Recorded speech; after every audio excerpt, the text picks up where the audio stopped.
നമ്മൾ ഇന്ന് നമുക്കറിയാം ട്രേഡ്സ്മാന്റെ എക്സാമിനേഷന്റെ ഡേറ്റ് നമുക്ക് വന്നിട്ടുണ്ട്. ഏപ്രിൽ 12-ാം തീയതിയാണ് നമ്മുടെ എക്സാമിനേഷൻ നടക്കുന്നത്. ആദ്യമായിട്ടാണ് കേരള PSC സ്റ്റേറ്റ് വൈഡ് ആയിട്ട് ട്രേഡ്സ്മാന്റെ ഒരു പരീക്ഷ കണ്ടക്ട് ചെയ്യാൻ പോകുന്നത് അല്ലെ. ഇപ്പൊ കഴിഞ്ഞ വർഷം 2022 നമുക്കൊരു ജില്ലാ അടിസ്ഥാനത്തിലുള്ള ഒരു PSC ട്രേഡ്സ്മാൻ ഇലക്ട്രോണിക്സിൽ നടത്തിയിട്ടുണ്ടായിരുന്നു. ആ എക്സാമിനേഷന്റെ റിസൾട്ട് എല്ലാം പബ്ലിഷ് ചെയ്തു. അതിൽ നിന്ന് അപ്പോയിന്റ്മെന്റ് ഓൾറെഡി അഡ്വൈസ് PSC കൊടുത്തു കഴിഞ്ഞിട്ടുണ്ട്. പിന്നെ നമുക്ക് അതിനകത്ത് ആ ഒരു ലിസ്റ്റ് എക്സിസ്റ്റ് ചെയ്യില്ല, കാരണം ഓൾറെഡി സ്റ്റേറ്റ് വൈഡ് ആയിട്ടുള്ള എക്സാമിനേഷൻ വിളിച്ചു കഴിഞ്ഞിട്ടുണ്ട്. ഇപ്പൊ ധാരാളം വേക്കൻസികൾ എനിക്ക് തോന്നുന്നു ട്രേഡ്സ്മാന്റെ എല്ലാ കാറ്റഗറിയിലും പരീക്ഷ PSC നോട്ടിഫിക്കേഷൻ പബ്ലിഷ് ചെയ്തിട്ടുണ്ട്. അതിൽ ഏറ്റവും കൂടുതൽ വേക്കൻസി വരുന്ന ഒരു പോസ്റ്റാണ് ട്രേഡ്സ്മാൻ ഇലക്ട്രോണിക്സ് എന്ന് പറയുന്ന ഒരു പോസ്റ്റ്. ഏകദേശം 20ഓളം വേക്കൻസിയൊക്കെ നമുക്ക് ആ ഒരു നോട്ടിഫിക്കേഷൻ സമയത്ത് തന്നെ വന്നിട്ടുണ്ടെന്നാണ് ഞാൻ വിചാരിക്കുന്നത്. അപ്പൊ ഇനി നമുക്ക് നമ്മളുടെ പരീക്ഷ കണ്ടക്ട് ചെയ്ത് എന്നാണോ ലിസ്റ്റ് നമുക്ക് വരുന്നത്, റാങ്ക് ലിസ്റ്റ് എന്നാണോ പബ്ലിഷ് ചെയ്യുന്നത്, ആ ദിവസം തൊട്ട് 3 വർഷത്തേക്ക് നമ്മളുടെ ലിസ്റ്റ് വാലിഡ് ആയിട്ടുള്ളതായിരിക്കും. അപ്പൊ ആ സമയത്ത് അറൈസ് ചെയ്യുന്ന ഒരു വേക്കൻസികളും കൂടെ നമുക്ക് ഇതിനകത്ത് കണക്കാക്കുന്ന സമയത്ത് ഈ ഒരു നമ്പർ ഒരു ലാർജ് നമ്പർ ആയിട്ട് തന്നെ മാറാനുള്ള ചാൻസ് ഉണ്ട്. അപ്പൊ നല്ലൊരു വേക്കൻസി നമുക്ക് ഈ ഒരു പോസ്റ്റിന് നമുക്ക് പ്രതീക്ഷിക്കാൻ പറ്റുന്നതാണ്. ഇപ്പൊ ഓൾറെഡി PSC നോട്ടിഫിക്കേഷൻ തന്ന് എക്സാമിനേഷന്റെ ഡേറ്റ് വരെ ഡിക്ലെയർ ചെയ്ത സ്ഥിതിക്ക് ഇനി നമ്മളുടെ മുന്നിൽ ഒരുപാട് സമയമൊന്നുമില്ല. നിങ്ങൾക്ക് അറിയാം, ഇപ്പൊ നമ്മൾ ജനുവരി എൻഡിലാണ് നിൽക്കുന്നത്. മാർച്ച് മിഡിലോട് കൂടി, മാർച്ചിന്റെ 2ാമത്തെ വീക്കിൽ തന്നെ നമുക്ക് പരീക്ഷയാണ്. അപ്പൊ ഇനി വളരെ കുറച്ച് ദിവസങ്ങൾ മാത്രമേ ഉള്ളൂ. ഇത്രയും ദിവസങ്ങൾ കൊണ്ട് നമുക്ക് എങ്ങനെ ഈ ഒരു പരീക്ഷേനെ നമുക്ക് ഫേസ് ചെയ്യാം, എങ്ങനെ നമുക്ക് ഏത് രീതിയിൽ നമ്മളുടെ സ്റ്റഡി പ്ലാൻ ചെയ്ത് കഴിഞ്ഞിട്ടുണ്ടെങ്കിൽ നമുക്ക് ഈ ഒരു എക്സാമിനേഷന് നമുക്കൊരു ടോപ്പ് ലെവലിൽ പെർഫോം ചെയ്യാനായിട്ട് പറ്റും, റാങ്ക് ലിസ്റ്റിലെ ടോപ്പ് പൊസിഷനിൽ വരാനായിട്ട് പറ്റും. അതിനെയൊക്കെ കുറിച്ചിട്ടാണ് നമ്മൾ ഇന്ന് ഡിസ്കസ് ചെയ്യാൻ പോകുന്നത്. ഓൾറെഡി നിങ്ങളുടെ കൂട്ടത്തില് ഇപ്പൊ ഇന്ന് വെബിനാർ അറ്റൻഡ് ചെയ്യാൻ വന്നിട്ടുള്ള ആളുകളുടെ കൂട്ടത്തില് സ്റ്റഡീസ് ഒക്കെ സ്റ്റാർട്ട് ചെയ്ത് ഇരിക്കുന്നവരുണ്ടാകും, കോച്ചിങ് ഒക്കെ എടുത്തിട്ട് ഇരിക്കുന്നവരുണ്ടാകും. ചില ആൾക്കാർ ഫ്രഷ് ആയിട്ട് ഇനി മുതൽ പഠിക്കാം എന്ന് വിചാരിക്കുന്ന ആളുകളൊക്കെ ഉണ്ടാവും.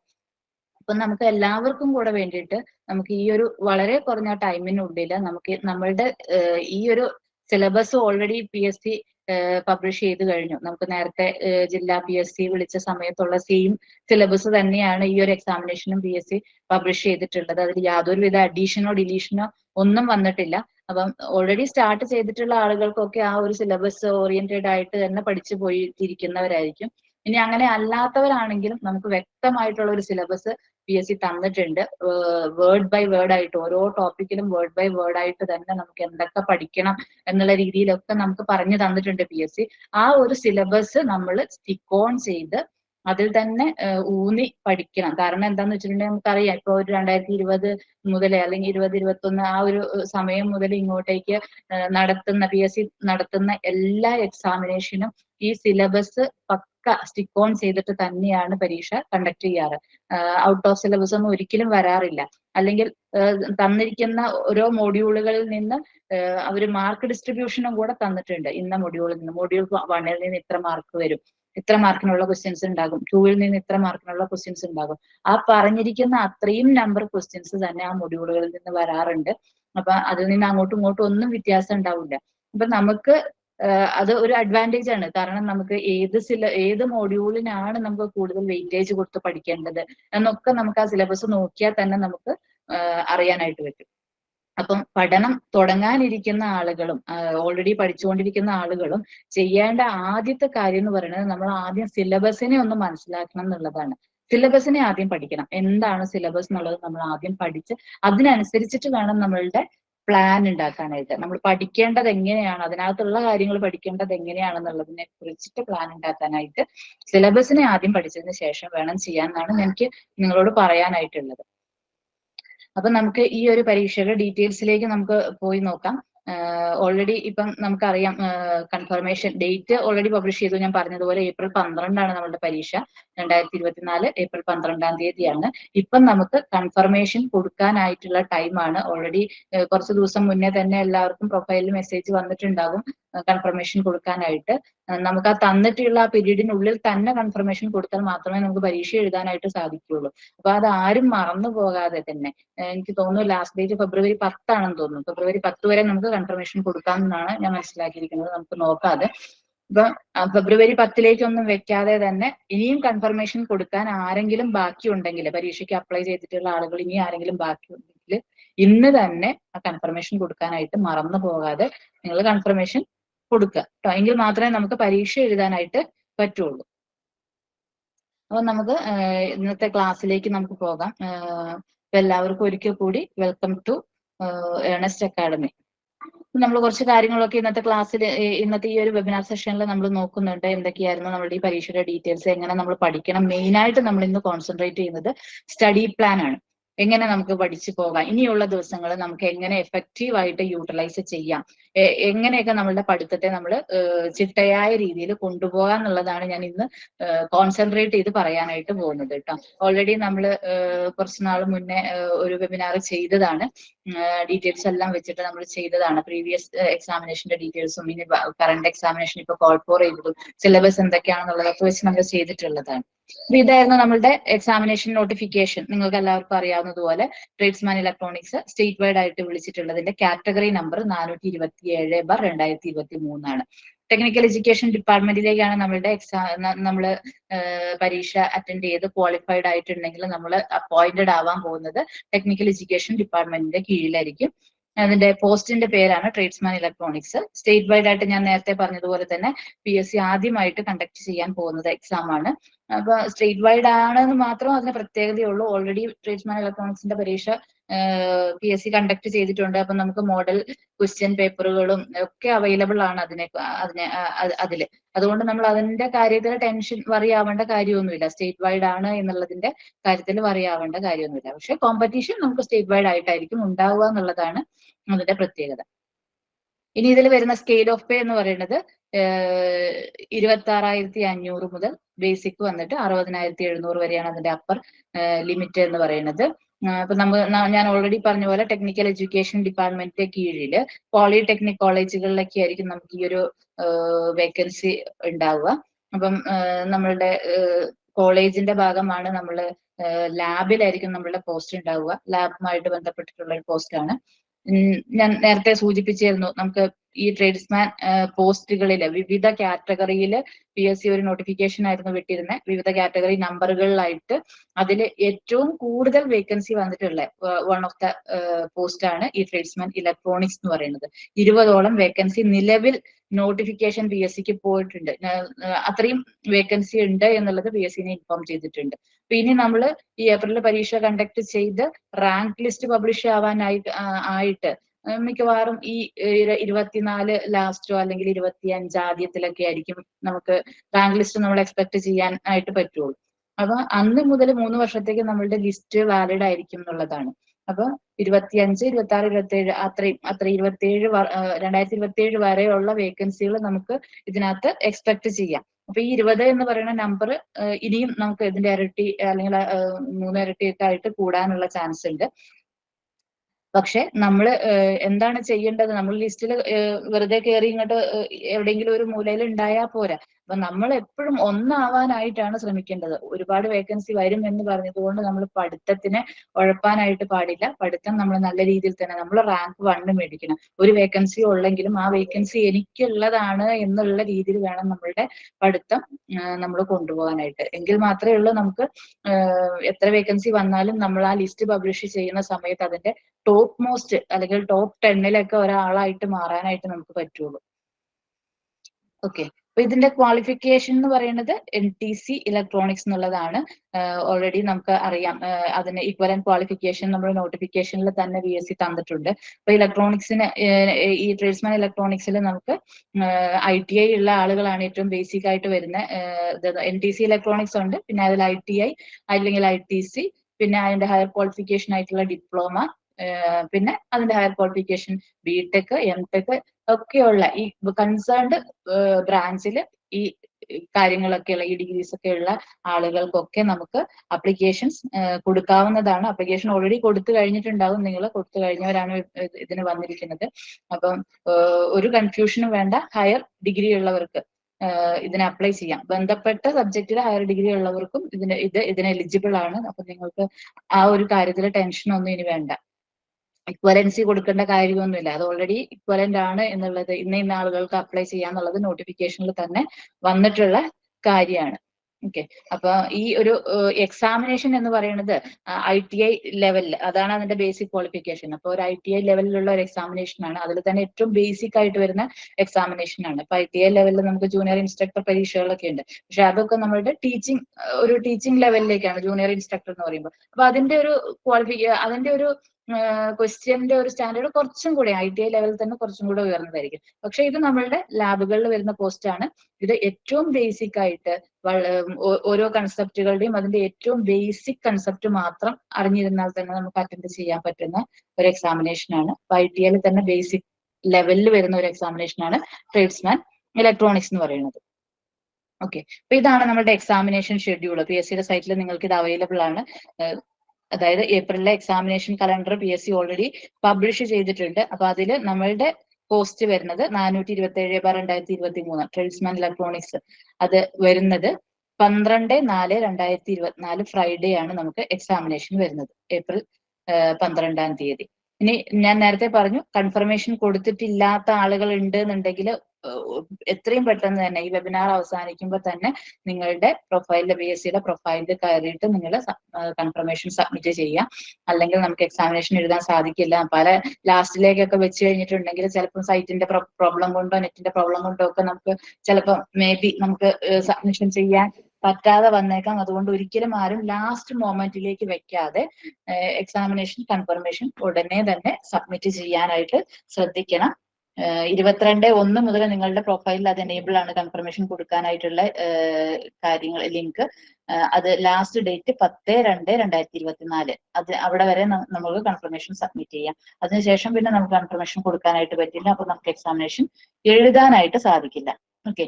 ഇനി 12-ാം തീയതി, ഏപ്രിൽ 12-ാം തീയതിയാണ് പരീക്ഷ എന്ന് പറഞ്ഞു. അപ്പൊ നിങ്ങളുടെ പ്രൊഫൈലിൽ 27/3 മുതൽ നിങ്ങൾക്ക് അഡ്മിഷൻ ടിക്കറ്റ് ഡൗൺലോഡ് ചെയ്യാനായിട്ടുള്ള മെസ്സേജ് വരും. അപ്പൊ നിങ്ങൾക്ക് നിങ്ങളുടെ സൈറ്റിൽ കയറിയിട്ട് PSCയുടെ പ്രൊഫൈലിൽ കയറി നിങ്ങൾക്ക് അഡ്മിഷൻ ടിക്കറ്റ് ഡൗൺലോഡ് ചെയ്യാം.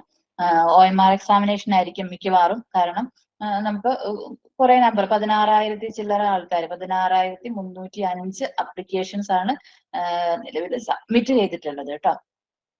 അപ്പൊ ഇതില് കൺഫർമേഷൻ കൊടുത്തു കഴിയുന്ന സമയത്ത് ചിലപ്പോൾ ചില ആളുകൾ കൺഫർമേഷൻ കൊടുക്കാതിരുന്നേക്കാം. അപ്പൊ ഏറ്റവും അറ്റ്മോസ്റ്റ് ഇത്രയും ആൾക്കാർ ഉണ്ടാവും എന്ന് തന്നെ നമ്മൾ പ്രതീക്ഷിക്കാറില്ല. അപ്ലൈ ചെയ്തിട്ടുള്ള എല്ലാവരും കൺഫേം ചെയ്യുകയാണെങ്കിൽ നമുക്ക് 16,305 അപ്ലിക്കേഷൻസ് ആണുള്ളത്. സ്റ്റേറ്റ് വൈഡ് പരീക്ഷയാണ്. അതുകൊണ്ട് നല്ല കോമ്പറ്റീഷൻ തന്നെയാണ്. നമ്മൾ നല്ല രീതിയിൽ പഠിച്ചാൽ മാത്രമേ നമുക്ക് എക്സാമിനേഷൻ നല്ല രീതിയിൽ അറ്റൻഡ് ചെയ്ത് നമുക്ക് റാങ്ക് ലിസ്റ്റിൽ കയറാനായിട്ട് സാധിക്കുകയുള്ളൂ എന്നുള്ളത് നിങ്ങൾ ഓർക്കേണ്ട ഒരു കാര്യമാണ് കേട്ടോ. അപ്പൊ ഇതാണ് നമ്മളുടെ എക്സാമിനേഷൻ ഷെഡ്യൂളുമായി ബന്ധപ്പെട്ടിട്ടുള്ള കാര്യങ്ങൾ എന്ന് പറയുന്നത്. ഇനി നമുക്ക് നമ്മളുടെ ഈ മോഡ്യൂൾസ് ഇത് ഓൾറെഡി നമ്മൾ പറഞ്ഞിട്ടുള്ള കാര്യം തന്നെയാണ്. നിങ്ങൾക്ക് എല്ലാവർക്കും അറിയാം, PSCയുടെ സൈറ്റിലെ സിലബസിൽ നിങ്ങൾക്ക് സൈറ്റിൽ കയറി കഴിഞ്ഞിട്ടുണ്ടെങ്കിൽ ഈ ഷെഡ്യൂൾ നിങ്ങൾക്ക് കാണാൻ പറ്റും. ഇവിടെ സിലബസ് ഉണ്ട്. ഈ ലിങ്കിൽ ക്ലിക്ക് ചെയ്ത് പോയാൽ നിങ്ങൾക്ക് സിലബസ് ഡൗൺലോഡ് ചെയ്യാനായിട്ട് പറ്റും. അപ്പൊ ആ സിലബസിൽ നമുക്ക് 10 മോഡ്യൂൾസ് ആയിട്ടാണ് എൻറ്റയർ സിലബസിനെ ഡിവൈഡ് ചെയ്തിട്ടുള്ളത്. ഓരോ മോഡ്യൂളിനും വെയിറ്റേജ്, മാർക്ക് എത്ര വെയിറ്റേജ് ഉണ്ട് എന്നുള്ളതും ആ സിലബസിൽ തന്നെ PSC പറഞ്ഞിട്ടുണ്ട്. ഞാൻ നേരത്തെ പറഞ്ഞതുപോലെ തന്നെ കഴിഞ്ഞ പ്രാവശ്യത്തെ അതേ സിലബസ് തന്നെയാണ്. പഠിച്ച് പോരുന്നവർക്ക് നമുക്ക് അറിയാനായിട്ട് പറ്റും. വേറെ ഒന്നും PSC ആഡ് ചെയ്യുകയോ സിലബസിലേക്ക് കൂട്ടിച്ചേർക്കുകയോ അല്ലെങ്കിൽ അതിൽ നിന്ന് എടുത്തു മാറ്റുകയോ ഒന്നും ചെയ്തിട്ടില്ല. അപ്പം ആ പഠിച്ച അതേ രീതിയിൽ തന്നെ ഡിസ്ട്രിക്ട് വൈസ് PSC ട്രേഡ്സ്മാൻ ഇലക്ട്രോണിക്സിന്റെ പോസ്റ്റ് പഠിച്ചിട്ടുള്ള ആളുകളും ഇപ്പൊ ഈ നിലവിൽ ഈ ഒരു കാറ്റഗറിയിലേക്ക് വിളിച്ചിട്ടും പഠനം സ്റ്റാർട്ട് ചെയ്തിട്ടുള്ള ആളുകൾക്കും ആ ഒരു സിലബസ് വെച്ചിട്ട് തന്നെ നമുക്ക് പരീക്ഷ വരെ നമുക്ക് അത് വെച്ചിട്ട് തന്നെ പോകാനായിട്ട് പറ്റും. അതില് 10 മോഡ്യൂളുകളാണ് ഉള്ളത്. ഓരോ മൊഡ്യൂളിനും ഡിഫറെന്റ് മാർക്ക് വെയിറ്റേജസ് ആണ് ഉള്ളത്. എല്ലാ മൊഡ്യൂളിൽ നിന്നും നമുക്ക് ഒരേ നമ്പർ ക്വസ്റ്റ്യൻസ് അല്ല വരിക. നിങ്ങൾ നോക്കിയാൽ തന്നെ കാണാം. ഫസ്റ്റ് മൊഡ്യൂൾ 1-ൽ നിന്ന് 20 മാർക്കിന്റെ ക്വസ്റ്റ്യൻസ് ആണുള്ളത്. നമുക്ക് ടോട്ടൽ 100 മാർക്കിനാണ് PSCയുടെ പരീക്ഷ ഉണ്ടാവുക, 100 മാർക്കിൽ. അതില് 20 മാർക്ക് നമ്മളുടെ ഫസ്റ്റ് മോഡ്യൂളിൽ നിന്നാണ് 20 മാർക്ക്. രണ്ടാമത്തെ മോഡ്യൂളിൽ നിന്ന് 22 മാർക്കുണ്ട്. 22 മാർക്ക്. അപ്പൊ ഈ ആദ്യത്തെ 2 മോഡ്യൂളുകളിലായിട്ട് നമുക്ക് 4-1 ഭാഗം ക്വസ്റ്റ്യൻസ്, അതായത് 25 ഏകദേശം 23 എന്ന് പറഞ്ഞിട്ടുണ്ടെങ്കിൽ 4-1 ഭാഗം എന്ന് നമുക്ക് വേണമെങ്കിൽ പറയാം. 23 മാർക്ക് ഇത് 2 മോഡ്യൂളുകളിൽ നിന്നായിട്ടാണ് നമുക്ക് PSCക്ക് കിട്ടുക. ഓക്കെ, അപ്പൊ ഇത് മൊത്തം മോഡ്യൂളുകൾ നമ്മൾ നോക്കുവാണെങ്കിൽ ഏറ്റവും ഇമ്പോർട്ടന്റ് ആയിട്ടുള്ള 2 മോഡ്യൂളുകളാണ് ഈ ഒന്നാമത്തെയും രണ്ടാമത്തെയും മോഡ്യൂള്. ഇതിൽ നിന്ന് ഒരു വേർഡ് പോലും നമ്മൾ സ്കിപ്പ് ചെയ്യാതെ പഠിക്കണം. കാരണം അത്രയും കൂടുതൽ നമ്പർ ഓഫ് ക്വസ്റ്റ്യൻസ് ഉണ്ടാകുന്ന സമയത്ത് അതിലുള്ള ഓരോ ടോപ്പിക്കും അത്രയും ഇമ്പോർട്ടന്റ് ആണ്. അപ്പൊ നമ്മൾ ഒരു വാക്ക് പോലും വിടാണ്ട്, ഒരു ടോപ്പിക് പോലും വിടാണ്ട്, ഒരു കൺസെപ്റ്റ് പോലും വിടാതെ നമ്മൾ ഫുള്ളായിട്ട് ഈ 2 മൊഡ്യൂളും നിർബന്ധമായിട്ടും സീരിയസ് ആയിട്ട് പഠിക്കുന്ന ഒരു ഉദ്യോഗാർത്ഥി പഠിച്ചിട്ടുണ്ടാവണം. അതിനകത്തുനിന്ന് ഒരു ഇതുപോലും വിടാൻ പാടില്ല. അത്രയും ഇമ്പോർട്ടന്റ് ആയിട്ടുള്ള 2 മോഡ്യൂളാണ് നമ്മുടെ ഫസ്റ്റും സെക്കൻഡും മോഡ്യൂൾ. ഇനി മോഡ്യൂൾ 3ലേക്ക് വരുന്ന സമയത്ത് അതിന്റെ വെയിറ്റേജ് 8 മാർക്കാണ്. 8 ക്വസ്റ്റ്യൻസ് ആണ് നമുക്ക് ഇതിനകത്ത് നിന്ന് ചോദിക്കുക. 8 മാർക്ക് എന്ന് പറഞ്ഞാൽ 8 ക്വസ്റ്റ്യൻസ് ചോദിക്കും. 20 മാർക്ക് എന്ന് പറഞ്ഞാൽ 20 ക്വസ്റ്റ്യൻസ് ഫസ്റ്റ് മോഡ്യൂളിൽ നിന്നുണ്ടാകും. അപ്പൊ നിങ്ങൾക്ക് ഇപ്പൊ ഈ ഒരു PSCയുടെ ക്വസ്റ്റ്യൻ പേപ്പർ പാറ്റേൺ നിങ്ങൾക്ക് പരിശോധിച്ചാൽ അറിയാം. സിലബസ് നോക്കി കഴിഞ്ഞിട്ടുണ്ടെങ്കിൽ മോഡ്യൂൾ 1-ലെ ഇപ്പൊ എ എന്ന് പറയുന്ന ആൽഫാക്കോഡുള്ള ക്വസ്റ്റ്യൻ പേപ്പർ ആണെങ്കിൽ മിക്കവാറും ഫസ്റ്റ് മോഡ്യൂൾ ആയിരിക്കും ആദ്യം ഉണ്ടാവുക. അതിൽ എത്രയാണോ വെയിറ്റേജ് വന്നിട്ടുള്ള അത്രയും ക്വസ്റ്റ്യൻസ് ആദ്യം ഉണ്ടാകും. അപ്പൊ 10 മാർക്കിനാണെങ്കിൽ 1 മുതൽ 10 വരെയുള്ള ക്വസ്റ്റ്യൻസ് ഫസ്റ്റ് മോഡ്യൂളിൽ നിന്നായിരിക്കും. പിന്നെ അത് കഴിഞ്ഞ് 11 മുതൽ 20 വരെയുള്ള ക്വസ്റ്റ്യൻസ് എല്ലാത്തിനും ഈക്വൽ വെയിറ്റേജ് ആവുകയാണെങ്കിൽ അങ്ങനെയായിരിക്കും വരിക. ഓക്കെ, ആൽഫ കോഡ് എയില്. പിന്നെ നമുക്ക് ഷഫ്ലിംഗ് ക്വസ്റ്റ്യൻസ് ഉണ്ടാകുന്ന സമയത്ത് കിട്ടുന്ന ക്വസ്റ്റ്യൻ പേപ്പർ കോഡ് ഏതാണോ അതിനനുസരിച്ചിട്ടായിരിക്കും നമുക്ക് ഏത് മോഡ്യൂളാണ് ആദ്യം വരിക എന്നുള്ളതൊക്കെ ഉണ്ടാവുക. പക്ഷെ നിങ്ങൾ എല്ലാം ഏത് ആൽഫ കോഡ് ആണെങ്കിലും എടുത്തു നോക്കുകയാണെങ്കിൽ ഈ സിലബസിൽ പറഞ്ഞിട്ടുള്ള ഓരോ മോഡ്യൂളിലും എത്ര മാർക്കാണോ പറഞ്ഞിട്ടുള്ളത് ആ മാർക്ക് ഡിസ്ട്രിബ്യൂഷൻ അങ്ങനെ തന്നെ ഇപ്പം PSC കീപ്പ് ചെയ്യാറുണ്ട്. അപ്പൊ നമ്മൾ സിലബസ് അറിഞ്ഞിട്ട് തന്നെ നമ്മൾ പരീക്ഷയ്ക്ക് പ്രിപ്പയർ ചെയ്യണം. മോഡ്യൂൾ 3യിൽ നിന്ന് 8 മാർക്കാണ്. അപ്പൊ 8 ക്വസ്റ്റ്യൻസ് ആണ് ചോദിക്കുക. ഓക്കെ, മോഡ്യൂൾ 4 നോക്കിയേ, ഇതേപോലെ തന്നെ ഇമ്പോർട്ടന്റ് ആയിട്ടുള്ള ഒരു മൊഡ്യൂൾ തന്നെയാണ് മോഡ്യൂൾ 4 എന്ന് പറയുന്നത്. അതിൽ നിന്ന് 15 മാർക്കിന്റെ ക്വസ്റ്റ്യൻസ് ചോദിക്കും. അപ്പൊ 23ഉം 15ഉം 38 മാർക്കായി. നമുക്ക് ഈ 1, 2, 3, 1 to 4 എന്ന് പറയുന്ന അത്രയും പഠിക്കുമ്പോഴത്തേക്കും നമുക്ക് 38 മാർക്ക്. അപ്പൊ ഈ ഒരു ആദ്യത്തെ 4 മൊഡ്യൂളും പിന്നെ ഈ ഒരു 10 മാർക്കിന്റെ മൊഡ്യൂളും കൂടി ഉണ്ട്, 7ാമത്തെ മൊഡ്യൂൾ. ഇത് കമ്മ്യൂണിക്കേഷൻ ആണ് ഇവിടെ വരിക. അപ്പൊ ഇത്രയും മൊഡ്യൂളുകൾ പഠിച്ചു കഴിഞ്ഞിട്ടുണ്ടെങ്കിൽ നമുക്ക് ഈ എൻറ്റയർ സിലബസിന്റെ അതായത് ഒരു 50% കൂടുതൽ മാർക്കുകൾ നമുക്ക് ഇത്രയും മൊഡ്യൂളുകളിൽ നിന്ന് വരും. 1, 2, 3, 4 പിന്നെ 7, ഈ 5 മൊഡ്യൂൾ. അപ്പൊ ആ 5 മൊഡ്യൂൾ വളരെ ഇമ്പോർട്ടന്റ് ആണ്. നിങ്ങൾ നല്ല രീതിയിൽ അതിനകത്തു നിന്നുള്ള ഒരു ടോപ്പിക്കും വിടാതെ തന്നെ നമ്മൾ പഠിച്ചു പോകണം. പിന്നെ ബാക്കിയുള്ള 5 മൊഡ്യൂളുകളിൽ നിന്ന് നമുക്ക് 5 മാർക്ക് വീതമാണ് വരിക. അപ്പൊ അതായത് 5 ക്വസ്റ്റ്യൻസ്. അപ്പൊ 25 ക്വസ്റ്റ്യൻസ് ആണ് നമുക്ക് ഈ മൊഡ്യൂളുകളിൽ നിന്ന് ടോട്ടൽ ആയിട്ട് കിട്ടുക. അതായത് module 5, module 6, module 8, module 9, module 10. അത്രയും മൊഡ്യൂൾസിൽ നിന്ന് 25 ക്വസ്റ്റ്യൻസ്. ബാക്കിയുള്ള മൊഡ്യൂളുകളിൽ നിന്ന് 75 ക്വസ്റ്റ്യൻസ്. അങ്ങനെയായിരിക്കും നമുക്ക് മാർക്ക് ഉണ്ടാവുക. ഇത് രണ്ടും കൂടെ കൂട്ടുമ്പോൾ 25, 15, 10, 25ആയി. ഇവിടെ 23ആയി. പിന്നെ ഇവിടെ 8. ഈ രീതിയിലായിരിക്കും നമ്മളുടെ ക്വസ്റ്റ്യൻസിന്റെ ഡിസ്ട്രിബ്യൂഷൻ ഉണ്ടാവുക. ഇനി നമ്മൾ എന്തിനാണ് നമ്മളിങ്ങനെ പ്രിപ്പയർ ചെയ്ത് പഠിക്കേണ്ട ആവശ്യം? പണ്ടൊക്കെ നമ്മളെല്ലാവരും ഇപ്പൊ നിങ്ങൾ ഏറ്റവും ബേസിക് ക്വാളിഫിക്കേഷൻ ഉള്ളവർ മുതൽ PG ഡിഗ്രി ഉള്ളവർ വരെ നിങ്ങളുടെ ഈ കൂട്ടത്തിൽ ഉണ്ടാകും. ഈ നമ്മളുടെ ഈ ട്രേഡ്സ്മാൻ പരീക്ഷ എഴുതുന്ന ഉദ്യോഗാർത്ഥികളുടെ കൂട്ടത്തിൽ ഉണ്ടാകും അല്ലെ? ഇപ്പം ITI ഉള്ള ആളുകളാണെങ്കിൽ വളരെ ബേസിക് ലെവലിലായിരിക്കും പഠിച്ചിട്ട് പോകുന്നുണ്ടാവുക. ഇനി അതിനുശേഷം ഡിപ്ലോമയോ BTechോ MTechോ ഒക്കെ ചെയ്തിട്ടുള്ള ആളുകൾ ഏതാണോ അതിന്റെ സ്പെഷ്യലൈസേഷൻ വരുന്ന ആ ലെവലിലേക്ക് കുറച്ച് ഹയർ ആയിട്ട് നമ്മളിങ്ങനെ അങ്ങനെ പഠിച്ചു പോവുകയാണ് ചെയ്യുക അല്ലെ? അപ്പൊ നമ്മൾ സ്വാഭാവികമായിട്ടും നമ്മളുടെ ബേസിക്സ് ഒക്കെ നമ്മൾ മറന്നിട്ടുണ്ടാകും. അപ്പൊ നമുക്ക് ആ ബേസിക്സ് ഒക്കെ ഒന്ന് പഠിച്ചെടുക്കണം എന്നുണ്ടെങ്കിൽ നമ്മളുടെ ചെറിയ ഇതിലുള്ള ഓരോ ടോപ്പിക്കുകൾ, ഇപ്പം നമുക്ക് 10 മോഡ്യൂളുകളുണ്ട്. 10 മോഡ്യൂളും ഡിഫറെന്റ് സബ്ജക്ട്സുകളാണ്. നമ്മളുടെ കോഴ്സിൽ പഠിച്ചിട്ടുള്ള എല്ലാ സബ്ജക്റ്റുകളും ഉണ്ടാകും. അപ്പൊ അത് നമ്മൾ ആ പഠിച്ച പുസ്തകം എടുത്തിട്ട് ആദ്യം തൊട്ട് വായിച്ചു നോക്കി പഠിച്ചു വരാനായിട്ടുള്ള ഒരു സമയമൊന്നും നമുക്കിനി ഇല്ല അല്ലെ? എല്ലാ സബ്ജക്റ്റുകളും എടുത്ത് നമ്മുടെ ടെക്സ്റ്റ് ബുക്ക് എടുത്ത് റെഫർ ചെയ്ത് നമുക്ക് അങ്ങനെ പഠിച്ചു വരാനായിട്ടുള്ള ഒരു സമയമൊന്നുമില്ല. അപ്പം പക്ഷെ നമ്മളുടെ PSC പരീക്ഷകളുടെ ഒരു ട്രെൻഡ് അനുസരിച്ചിട്ട് ഇപ്പം എല്ലാവർക്കും ഒരു സെക്യൂർ ആയിട്ടുള്ള ഒരു ഗവൺമെന്റ് ജോബ് വേണം എന്നുള്ള ഒരു ആഗ്രഹവും കാര്യങ്ങളും ഒക്കെ ആയിട്ടുള്ള ഒരു സാഹചര്യത്തിലാണ് നമ്മൾ ഇന്ന് ജീവിക്കുന്നത്. അപ്പൊ എല്ലാവരും എന്താണ് ചെയ്യുന്നത്, എങ്ങനെ നമുക്ക് ഈസി ആയിട്ട് നമുക്ക് ഈ ഒരു സിലബസ് കവർ ചെയ്യാം, ഈ സിലബസ് മാത്രം, അല്ലെങ്കിൽ അതിന്റെ ഇപ്പൊ ഒരു ITA ലെവൽ എക്സാമിനേഷൻ ആണെങ്കിൽ അങ്ങനെ ആ ബേസിക് ലെവൽ രീതിയിൽ പ്രിപ്പറേഷൻ ചെയ്യേണ്ടത് എങ്ങനെയാണ്, അങ്ങനെയൊക്കെ ഉള്ള രീതിയിൽ നമ്മൾ പഠിച്ചു പോകണം അല്ലെ. നമുക്ക് എല്ലാം വാരി വലിച്ച് പഠിക്കേണ്ട കാര്യമൊന്നുമില്ല ഓരോ പരീക്ഷയ്ക്കും. നമ്മൾ പ്രിപ്പയർ ചെയ്യുന്നത് ഏത് പരീക്ഷയാണോ അതിന്റെ ബേസിക് ക്വാളിഫിക്കേഷൻ എന്താണോ അതിനനുസരിച്ചിട്ട് വേണം നമ്മൾ പഠിച്ചു പോകാനായിട്ട്. അല്ലാതെ നമ്മൾ ഒരു ഇപ്പൊ സബ്ജക്ട് എടുത്തു, ഒരു ഇലക്ട്രോണിക് സർക്യൂട്ട്സ് നമ്മൾ പഠിക്കാൻ എടുത്തു, അത് നമ്മൾ ഒരു ബിടെക് ലെവലിൽ പഠിച്ചു പോവേണ്ട ഒരു കാര്യമൊന്നും നമുക്ക് ഇപ്പൊ ഈ ഒരു പരീക്ഷയുടെ ഇതിനില്ല.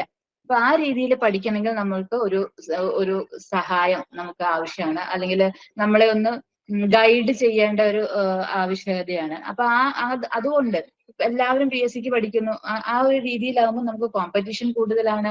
എങ്ങനെ പഠിക്കാം എന്നുള്ളത് നമ്മൾ സ്വയം പഠിക്കാനുള്ള ബുദ്ധിമുട്ട് കാരണം എല്ലാവരും കോച്ചിങ് സെന്റേഴ്സുകൾ സെലക്ട് ചെയ്യുന്നു. ഓൺലൈൻ കോച്ചിങ്ങും ഓഫ്ലൈൻ കോച്ചിങ്ങും ഒക്കെ ഉള്ള രീതിയിൽ സെന്റേഴ്സുകൾ സെലക്ട് ചെയ്യുന്നു. അപ്പൊ നമുക്ക് ആ പഠിക്കേണ്ട രീതിയിലുള്ള മൊഡ്യൂൾ വൈസ് ആയിട്ടുള്ള മെറ്റീരിയലും റിസോഴ്സസും ഒക്കെ നമുക്ക് ഈസി ആയിട്ട് നമുക്ക് ആക്സസ് ഉണ്ടാവുന്നു. അപ്പൊ ആ ഒരു ലെവലിലേക്ക് എല്ലാ ഉദ്യോഗാർത്ഥികളും ഇങ്ങനെ പോകുന്നത് കൊണ്ട് തന്നെ കോമ്പറ്റീഷൻ കൂടുതലാണ്. അതുപോലെ ഇഷ്ടം പോലെ കോച്ചിങ് സെന്റേഴ്സുകളും റിസോഴ്സസുകളും ഒക്കെ നമുക്ക് ആക്സസ് ചെയ്യാനായിട്ടുള്ള ഒരു സാഹചര്യം നമുക്കിന്ന് നിലവിലുണ്ട്. പിന്നെ ഇപ്പം PSC പരീക്ഷകളൊക്കെ ആണെങ്കിലും പണ്ടത്തേത് മാതിരി ഒരു പരീക്ഷയ്ക്ക് നോട്ടിഫിക്കേഷൻ വന്നതിന് ശേഷം ഒരുപാട് ടൈം എടുത്തിട്ട്, ഇപ്പൊ ഈ ഒരു ജനുവരിയിൽ ഒരു നോട്ടിഫിക്കേഷൻ വന്നിട്ടുണ്ടെങ്കിൽ പണ്ടൊക്കെ ആണെങ്കിൽ ചിലപ്പോൾ അടുത്ത ജനുവരിയും കഴിഞ്ഞ് അതിന്റെ അടുത്ത ജനുവരിയിലൊക്കെ ആയിരിക്കും പരീക്ഷ വരുന്നത്. ആ പരീക്ഷ കണ്ടക്ട് ചെയ്ത് അതിന്റെ ഷോർട്ട് ലിസ്റ്റ് വരാനായിട്ട് വീണ്ടും ഒരു 10 to 12 months എടുക്കും. പിന്നെ അതിന്റെ ഇന്റർവ്യൂ നടത്താനായിട്ട് പിന്നെയും ടൈം എടുക്കും. അതിനുശേഷം റാങ്ക് ലിസ്റ്റ് പബ്ലിഷ് ചെയ്യാനായിട്ട് അങ്ങനെ ഒരു 5 വർഷത്തെ പ്രൊസീജിയർ ഒക്കെ മിനിമം പണ്ടൊക്കെ എടുത്തിരുന്നു. പക്ഷെ ഇപ്പൊ അങ്ങനെയല്ല. ഇപ്പം ഒരു കഴിഞ്ഞ വർഷം തൊട്ട് നമ്മൾ നോക്കുവാണെങ്കിൽ PSC എന്ത് ചെയ്യും, ആ ഒരു വർഷത്തിൽ നടത്താൻ ഉദ്ദേശിക്കുന്ന പരീക്ഷകളുടെ ഒക്കെ കലണ്ടർ, എക്സാമിനേഷൻ കലണ്ടർ അഡ്വാൻസ് ആയിട്ട് തന്നെ തരികയാണ്. ഇന്ന മാസങ്ങളിൽ അല്ല ഒരു 3 മാസത്തെ ഒരു ഷെഡ്യൂൾ തന്നിട്ട് അതിന്റെ ഉള്ളില് നടത്താൻ പറ്റുന്ന പരീക്ഷകളൊക്കെ അവര് ലിസ്റ്റ് ചെയ്യുകയാണ്. ഏകദേശം ഒരു 3 മാസം മുന്നേ തന്നെ അവർ നമുക്ക് കറക്റ്റ് ആയിട്ടുള്ള ഡേറ്റും നമുക്ക് തരുന്നുണ്ട്. അപ്പൊ അത്രയും കുറഞ്ഞ ടൈമേ ഉള്ളൂ. അപ്പൊ നമുക്ക് പണ്ടൊക്കെ ആണെങ്കിൽ നോട്ടിഫിക്കേഷൻ വന്ന് പരീക്ഷ എപ്പോഴാന്ന് പറഞ്ഞിട്ടതിന് ശേഷം നമുക്ക് പഠിക്കാം. അപ്പോഴും നമുക്ക് അന്നേരം സമയം കിട്ടാറുണ്ട്. പഠിക്കാൻ ഉദ്ദേശിക്കുന്ന ഒരു കാൻഡിഡേറ്റ് ആണെങ്കിൽ അവർക്ക് അതിന് സമയം കിട്ടാറുണ്ട്. പക്ഷെ ഇപ്പൊ അങ്ങനെയല്ല. ഇപ്പൊ വളരെ കുറഞ്ഞ ടൈമേ ഉള്ളൂ. വാസ്റ്റ് ആയിട്ടുള്ള സിലബസും ഉണ്ടാവും.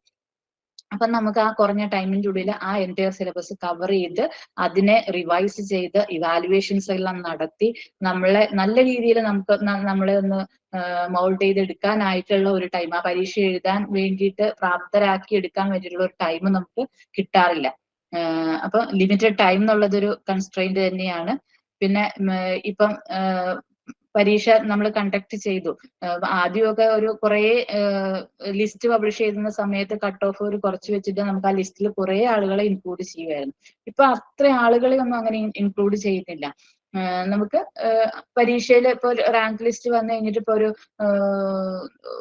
ഒരു 5 വേക്കൻസിയുള്ള ഒരു പോസ്റ്റ് ഒക്കെ ആണെങ്കിൽ ഒരു 10 മെയിൻ ലിസ്റ്റിൽ ഒരു 10 പേര് ആ ഒരു രീതിയിലേക്ക് നമുക്ക് ഉണ്ടാവാറുള്ളൂ. അപ്പൊ റാങ്ക് ലിസ്റ്റിന്റെ അതായത് ലെങ്ത് അത് കുറഞ്ഞു. അപ്പൊ നമുക്ക് ഏറ്റവും മുന്നിലാണെങ്കിൽ മാത്രമേ നമുക്ക് ജോലി കിട്ടുന്ന ഒരു സാധ്യതയിലേക്ക് നമ്മൾ വരുന്നുള്ളൂ. റാങ്ക് ലിസ്റ്റിൽ ഏറ്റവും ടോപ്പിലാണെങ്കിൽ മാത്രമേ നമുക്ക് റാങ്ക് കിട്ടാനായിട്ടുള്ള ഒരു പോസിബിലിറ്റി വരുന്നുള്ളൂ. ഓക്കെ, ഇപ്പൊ എവിടെയെങ്കിലും ഒരു ഇത് ഉണ്ടായിട്ട് കാര്യമില്ല. ഇപ്പൊ ഒരു എക്സാമ്പിൾ നമ്മൾ പറയുകയാണെങ്കിൽ ഒരു പരീക്ഷ കണ്ടക്ട് ചെയ്തു, അതിന്റെ കട്ട് ഓഫ് മാർക്ക് 50 ആയിരുന്നു. 50ന്റെ മേളിലുള്ള എല്ലാവരും റാങ്ക് ലിസ്റ്റ് മെയിൻ ലിസ്റ്റിൽ ഇൻക്ലൂഡഡ് ആയിട്ടുണ്ട്. അപ്പൊ അതിന്റെ ടോപ്പ് മാർക്ക് 80 ആണെന്ന് വിചാരിക്കുക, 80 മാർക്കാണെന്ന് വിചാരിക്കുക. പിന്നെ താഴോട്ട് സപ്ലിമെന്ററിയിലും കുറച്ച് ആൾക്കാരുണ്ടാകും. അപ്പൊ നമ്മൾ പരീക്ഷ എഴുതി, നമ്മൾ റാങ്ക് ലിസ്റ്റിൽ വന്നു. പക്ഷെ ഈ ഒരു റേഞ്ചിൽ 60ന്റെയും 50ന്റെയും ഇടയിൽ എന്ന് പറഞ്ഞിട്ടുണ്ടെങ്കിൽ ഒരുപാട് ആളുകൾ ഉണ്ടാകും, കുറെ ആളുകൾ ഉണ്ടാകും. പക്ഷെ ഈ ടോപ്പിലേക്ക് വരുന്ന സമയത്ത് 70 to 80 വരുന്ന സമയത്ത് വളരെ കുറഞ്ഞ ആളുകളെ, ഒരു 10 അല്ലെങ്കിൽ ഒരു 10 to 20യുടെ ഉള്ളിലുള്ള അത്രയും ആളുകളെ നമുക്ക് ഉണ്ടാവുള്ളൂ. അപ്പൊ ഒരു ആവറേജ് സ്റ്റുഡന്റ് ആവാണ്ട് അല്ലെങ്കിൽ ഒരു ആവറേജ് കാൻഡിഡേറ്റ് ആവാണ്ട് ഒരു ടോപ്പ് കാൻഡിഡേറ്റ് ആവുകയാണെങ്കിൽ ആണ് നമുക്ക് ജോലിയിലേക്കുള്ള സാധ്യത ഏറ്റവും കൂടുതൽ വരിക. മനസ്സിലായില്ലേ? അപ്പൊ നമുക്ക് നമ്മളുടെ റാങ്ക്, നമ്മളെ പഠനം നമ്മൾക്ക് എങ്ങനെ കൊണ്ടുപോകണം, നമ്മൾ ആ ലിസ്റ്റിൽ ഏറ്റവും ഹയസ്റ്റ് ആവാൻ, 100 മാർക്കിന്റെ പരീക്ഷ എഴുതുമ്പോൾ 100 മാർക്ക് കിട്ടുന്ന രീതിയിൽ നമ്മൾ പഠിക്കാനായിട്ടുള്ള ഒരു ശ്രമമാണ് നമ്മളുടെ ഭാഗത്തു നിന്ന് വേണ്ടത്. എങ്കിൽ മാത്രമേ നമ്മൾ ആ റാങ്ക് ലിസ്റ്റ് വരുന്ന സമയത്ത് നമ്മൾ ടോപ്പിൽ ഉണ്ടാവുള്ളൂ. പിന്നെ പരീക്ഷ എഴുതുമ്പോൾ ശ്രദ്ധിക്കേണ്ട കാര്യം എന്ന് പറഞ്ഞിട്ടുണ്ടെങ്കിൽ ഓരോ മാർക്കും ഇമ്പോർട്ടന്റ് ആണ്. നെഗറ്റീവ് വരാതെ നമ്മൾ പരീക്ഷ എഴുതാനായിട്ട് ശ്രദ്ധിക്കണം. ഇപ്പൊ ഒരു നെഗറ്റീവ് വന്നു കഴിഞ്ഞിട്ടുണ്ടെങ്കിൽ നമ്മളുടെ ഒരു റൈറ്റ് ആൻസറിൽ അല്ലെങ്കിൽ നമ്മൾക്ക് അവകാശപ്പെട്ട ഒരു മാർക്കിൽ നിന്നാണ് 0.33 മൈനസ് ആവുന്നത്. അപ്പൊ അത് നമ്മളെ അഫക്റ്റ് ചെയ്യും. അതൊക്കെ നമ്മൾ ഈ ആവറേജ് സ്റ്റുഡന്റ് ആവാനായിട്ടുള്ള ഒരു റീസൺ ആണ്.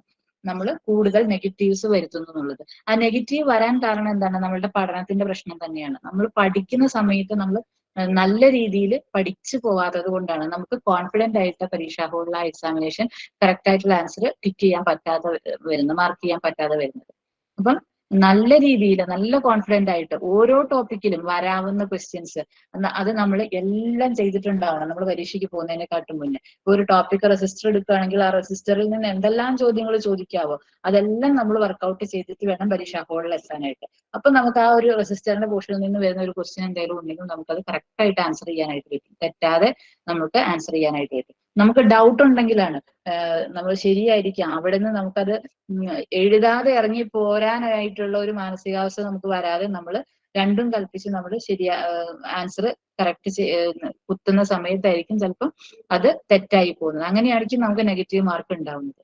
നമ്മൾ ഏറ്റവും കോൺഫിഡന്റ് ആയിട്ട് ഇതാണ് റൈറ്റ് ആൻസർ എന്നുള്ള രീതിയിൽ അതായത് എലിമിനേറ്റ് ചെയ്ത് ഇപ്പൊ 4 ഓപ്ഷൻ തന്നിട്ടുണ്ടെങ്കിൽ നമുക്ക് അതിനകത്തുനിന്ന് റോങ് നമുക്ക് എലിമിനേറ്റ് ചെയ്തിട്ട് റൈറ്റിലേക്ക് എത്താനായിട്ട് പറ്റണം. ആ രീതിയിൽ നമ്മൾ പ്രിപ്പയർ ചെയ്യണം. അപ്പൊ അതിനൊക്കെ വേണ്ടിയിട്ട് നമുക്ക് എന്ത് ചെയ്യാനേ പറ്റുള്ളൂ? ആകെ ഒരേ ഒരു ടെക്നിക് എന്ന് പറയുന്നത് നമുക്ക് പഠിക്കുക, ഓരോ ടോപ്പിക്കും പഠിക്കുക, കൺസെപ്റ്റ് ക്ലിയർ ആക്കുക, അതിൽ നിന്ന് വരുന്ന ക്വസ്റ്റ്യൻസ് പ്രാക്ടീസ് ചെയ്യുക. പരീക്ഷാ ഹാളിലേക്ക് പോകുന്നതിനെക്കാട്ടും മുന്നേ പ്രാക്ടീസ് ചെയ്തിട്ടുണ്ടാവണം. നമ്മൾ പല ആവർത്തി നമുക്ക് ഡൗട്ട് ഉള്ളത് നമ്മൾ പല ആവർത്തി പഠിച്ച് നമ്മൾ ആ ഡൗട്ട് എല്ലാം ക്ലിയർ ചെയ്ത് വളരെ കോൺഫിഡൻസോട് കൂടി വേണം നമ്മൾ എക്സാമിനേഷൻ ഹാളിലേക്ക് ചെല്ലാനായിട്ട്. അപ്പൊ ആ രീതിയിൽ വേണം നിങ്ങളുടെ പ്രിപ്പറേഷൻ കൊണ്ടുപോകാനായിട്ട്. നമ്മൾ ഈ PSCയുടെ പുതിയ പാറ്റേണിനെ കുറിച്ച് ഞാൻ വീണ്ടും പറയേണ്ട കാര്യമൊന്നുമില്ല. നിങ്ങൾക്കറിയാം പണ്ടത്തെ മാതിരി ഡെഫിനിഷൻ ടൈപ്പ് ക്വസ്റ്റ്യൻസ് ഒന്നും അല്ല നമുക്കിപ്പോൾ ഉള്ളത്. ഇപ്പൊ നമുക്ക് നല്ല രീതിയിൽ സ്റ്റേറ്റ്മെന്റ് ബേസ്ഡ് ആയിട്ടുള്ള questions, match the following type of questions ഒക്കെയാണ് നമുക്ക് ഇപ്പം PSC ചോദിക്കുന്നത്. അതുകൊണ്ട് നിങ്ങൾ കൺസെപ്റ്റുകളെല്ലാം തന്നെ പഠിക്കണം. ഇപ്പൊ പണ്ടൊക്കെ ആ ഡെഫിനിഷൻ എന്ന് പറയുമ്പോൾ ആ ഒരു കൺസെപ്റ്റ് അറിയുകയാണെങ്കിൽ നമുക്ക് അവിടെ ഒരു മാർക്ക് കിട്ടും. ഇന്നത്തെ ക്വസ്റ്റ്യനിൽ ഈ സ്റ്റേറ്റ്മെന്റ് ടൈപ്പ് ക്വസ്റ്റ്യൻസ് ഒക്കെ വരുമ്പോൾ 3 4 അല്ലെങ്കിൽ മിനിമം 2 സ്റ്റേറ്റ്മെന്റ് ഉണ്ടെങ്കിൽ ആ 2 സ്റ്റേറ്റ്മെന്റും നമുക്ക് അറിയണം. എങ്കിൽ മാത്രമേ നമുക്ക് ആ ഒരു മാർക്ക് നമുക്ക് കിട്ടാനായിട്ട് പറ്റുള്ളൂ. അപ്പൊ നല്ല രീതിയിൽ നിങ്ങൾ പഠിച്ചാൽ മാത്രമേ നമുക്ക് ആ ഒരു ലെവലിലേക്കുള്ള നമ്മളുടെ പ്രിപ്പറേഷൻ കൊണ്ടുപോകാനായിട്ട് പറ്റത്തുള്ളൂ. ഓക്കെ. അപ്പൊ അങ്ങനെ പഠിക്കുന്ന സമയത്ത് നമ്മൾ എന്ത് ചെയ്യണം? നമ്മളുടെ സബ്ജക്റ്റുകളൊക്കെ ഇപ്പൊ ഞാൻ മോഡ്യൂൾസ് നിങ്ങൾക്ക് കാണിച്ചു തന്നു. നമുക്ക് ഏത് മോഡ്യൂളിനാണോ കൂടുതൽ പ്രയോറിറ്റി കൊടുക്കേണ്ടത്, ഇപ്പൊ ഞാൻ ആദ്യം പറഞ്ഞു ഒന്നാമത്തെയും രണ്ടാമത്തെയും മോഡ്യൂൾ വളരെ ഇമ്പോർട്ടന്റ് ആണ്. കാരണം 4 ഒരു പോർഷൻ ക്വസ്റ്റ്യൻസ് അവിടെ നിന്നാണ് ചോദിക്കുക. അപ്പൊ നമ്മൾ കൂടുതൽ പ്രയോറിറ്റി ആ മോഡ്യൂൾസിന് കൊടുക്കുക. അതിൽ നമുക്ക് അത് ചിലപ്പോൾ നമുക്ക് ഇഷ്ടപ്പെട്ട മൊഡ്യൂൾ ആയിരിക്കാം, ചിലപ്പോൾ നമുക്ക് ഡിഫിക്കൽട്ട് ആയിട്ടുള്ള മൊഡ്യൂൾ ആയിരിക്കാം. അങ്ങനെയാണെങ്കിൽ നമ്മൾ അതിന് കൂടുതൽ ടൈം അലോട്ട് ചെയ്ത് നമുക്ക് വേണ്ടത്ര ടൈം കൊടുത്ത് ഡൗട്ടുകളെല്ലാം ക്ലിയർ ചെയ്ത്, ഇനി ഏതെങ്കിലും ക്ലിയർ ആവാത്ത പോർഷൻസ് ഒക്കെ ഉണ്ടെങ്കിൽ അത് വീണ്ടും നമ്മൾ റിവൈസ് ചെയ്തോ, നമ്മളെ ഡൗട്ടുകൾ നമ്മൾ ക്ലാസ്സുകളിൽ ക്ലിയർ ചെയ്തിട്ടോ, ടെക്സ്റ്റ് ബുക്കുകൾ നോക്കിയിട്ടോ, എങ്ങനെയാണെന്ന് വെച്ചാൽ നിങ്ങൾക്ക് കൺവീനിയന്റ് ആയിട്ടുള്ള മെത്തേഡിൽ നിങ്ങൾ ആ ഒരു ഡൗട്ടൊക്കെ ഒഴിവാക്കിക്കൊണ്ട് സബ്ജക്റ്റ് പ്രയോറിറ്റൈസ് ചെയ്തിട്ട് തന്നെ നിങ്ങൾ പഠിച്ചു പോകണം. ഓക്കെ. പിന്നെ അതേപോലെ അങ്ങനെ പഠിക്കുന്ന സമയത്ത് നമുക്കിപ്പം നമ്മളൊരു സെന്ററിൽ ചേർന്നിട്ട്, ഇപ്പം നിങ്ങൾ ഏണസ്റ്റ് അക്കാഡമിയിൽ ചേർന്നിട്ടാണ് നിങ്ങളുടെ ഈ ഒരു പരീക്ഷയ്ക്ക് വേണ്ടിയിട്ടുള്ള പ്രിപ്പറേഷൻ സ്റ്റാർട്ട് ചെയ്യുന്നത്. അപ്പം അവിടെ നിന്ന് മെറ്റീരിയൽസ് ഒക്കെ നിങ്ങൾക്ക് തരും, ലെക്ചർ നോട്ട് തരും, ക്ലാസ് PDFs ഒക്കെ ഉണ്ടാകും, നിങ്ങൾക്ക് വീഡിയോ ലെക്ചേഴ്സ് ഒക്കെ ഉണ്ടാകും. അപ്പൊ അത് മാത്രം നിങ്ങൾ ജസ്റ്റ് കേൾക്കുന്നു. വീഡിയോ ക്ലാസ്സുകളാണെങ്കിൽ അല്ലെങ്കിൽ ലൈവ് ക്ലാസ്സുകളാണെങ്കിൽ അത് കേൾക്കുന്നു, പിന്നെ അതിന്റെ മെറ്റീരിയൽ തരുമ്പോൾ അത് നിങ്ങൾക്ക് ഓൾറെഡി ഉണ്ടാകും. പക്ഷെ ആ ക്ലാസ് കേൾക്കുന്ന സമയത്ത് തന്നെ നിങ്ങൾ നിങ്ങളുടേതായിട്ടുള്ള രീതിയിൽ, നിങ്ങളുടെ ഹാൻഡ് റൈറ്റിംഗിൽ നിങ്ങൾക്ക് മനസ്സിലാവുന്ന രീതിയിൽ നോട്ട് എഴുതി കഴിഞ്ഞിട്ടുണ്ടെങ്കിൽ നമ്മൾ രണ്ടാമത് അത് എടുത്ത് പഠിക്കുന്ന സമയത്ത് വീണ്ടും ചിലപ്പോൾ ആ ക്ലാസ് കേൾക്കേണ്ട കാര്യമില്ല. നമ്മളുടെ ഹാൻഡ് റൈറ്റിംഗിൽ നമ്മളുടെ സൗകര്യത്തിനനുസരിച്ചിട്ട് എഴുതുന്ന നോട്ട് നമുക്ക് നോക്കുന്ന സമയത്ത് സമയത്ത് പിന്നീട് നമുക്കത് ഈസിയാണ് അത് മനസ്സിലാക്കാനും പഠിക്കാനായിട്ട്. അപ്പൊ എപ്പോഴും ഓരോ സബ്ജക്ട് വൈസ് ആയിട്ട് നിങ്ങൾ നിങ്ങളുടെ ലെക്ചർ നോട്ട്സ് ഉണ്ടാക്കി വെക്കുക. നിങ്ങളുടെ ഹാൻഡ് റൈറ്റിംഗിൽ തന്നെ ഉണ്ടാക്കി വെക്കുന്നത് എപ്പോഴും നല്ല കാര്യമാണ്. ഓക്കെ. ഇനി അങ്ങനെ അപ്പൊ നമ്മൾ ഒരു സബ്ജക്റ്റുകൾ അല്ലെങ്കിൽ ഒരു മോഡ്യൂൾ നമ്മൾ പ്രിപ്പയർ ചെയ്യുന്ന സമയത്ത് നമ്മൾ അങ്ങനെ നോട്ട് ഉണ്ടാക്കി വെച്ചു. ഇനി നമ്മൾ ആ റിവിഷൻ ടൈമിൽ നമ്മൾ ആ നോട്ട് എടുത്ത് വായിക്കുന്ന സമയത്ത് അതിൽ നിന്ന് വരുന്ന ഇമ്പോർട്ടന്റ് ആയിട്ടുള്ള ഇക്വേഷൻസ്, അല്ലെങ്കിൽ നമുക്ക് ഓർമ്മിച്ചെടുക്കാൻ പറ്റാത്ത കാര്യങ്ങൾ, നമ്മൾ മറന്നു പോകുന്ന കാര്യങ്ങൾ, നമുക്ക് ഡൗട്ട് ഉള്ള കാര്യങ്ങൾ, ഡിഫിക്കൽട്ടി ആയിട്ടുള്ള കാര്യങ്ങൾ, അങ്ങനെയുള്ളതിനൊക്കെ നമ്മൾ ഒരു ഷോർട്ട് നോട്ട് ഉണ്ടാക്കി വെക്കുക. എന്നിട്ട് ആ ഷോർട്ട് നോട്ട് നമ്മൾ ഇടയ്ക്കിടയ്ക്ക് എടുത്ത് നമ്മൾ റിവൈസ് ചെയ്ത് നോക്കുക. അങ്ങനെ നമ്മൾ പല പ്രാവശ്യം നമ്മൾ ആ ബുദ്ധിമുട്ടുള്ള കാര്യങ്ങൾ നമ്മളുടെ കണ്ണിൽ കാണുകയും നമ്മൾ പഠിക്കുകയും ചെയ്യുന്ന സമയത്ത് അത് നമ്മളുടെ മനസ്സിലേക്ക് നമുക്കത് പതിയാണ്. അപ്പൊ പിന്നീട് അത് നിങ്ങൾക്ക് മറന്നു പോവാനുള്ള ഒരു ചാൻസ് വളരെയധികം കുറവാണ്. അപ്പം ഇക്വേഷൻസ് പിന്നെ ഡിഫിക്കൽട്ട് ആയിട്ടുള്ള പോർഷൻസും ഒക്കെ നമുക്ക് പെട്ടെന്ന് റിവൈസ് ചെയ്യാൻ വേണ്ടിയിട്ട് നമ്മൾ അതിന്റെ കൂടെ തന്നെ ഒരു പാരലൽ ആയിട്ടുള്ള ഷോർട്ട് നോട്ട് എഴുതി ഉണ്ടാക്കുക.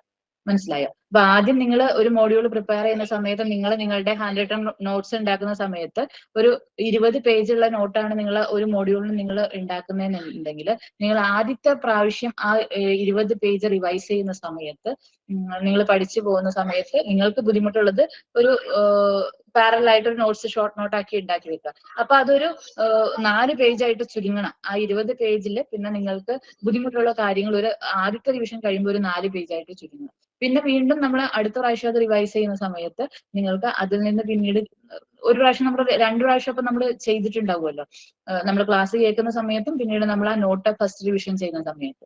അപ്പൊ നിങ്ങൾക്ക് ആ 4 പേജിൽ നിന്ന് വീണ്ടും നിങ്ങൾക്ക് കൂടുതൽ കാര്യങ്ങൾ നിങ്ങൾക്ക് മനസ്സിലാക്കാനും നിങ്ങൾക്ക് പ്രയാസമുള്ള കാര്യങ്ങൾ അതിനെക്കാട്ടും ചെറുതാവാനും പറ്റും.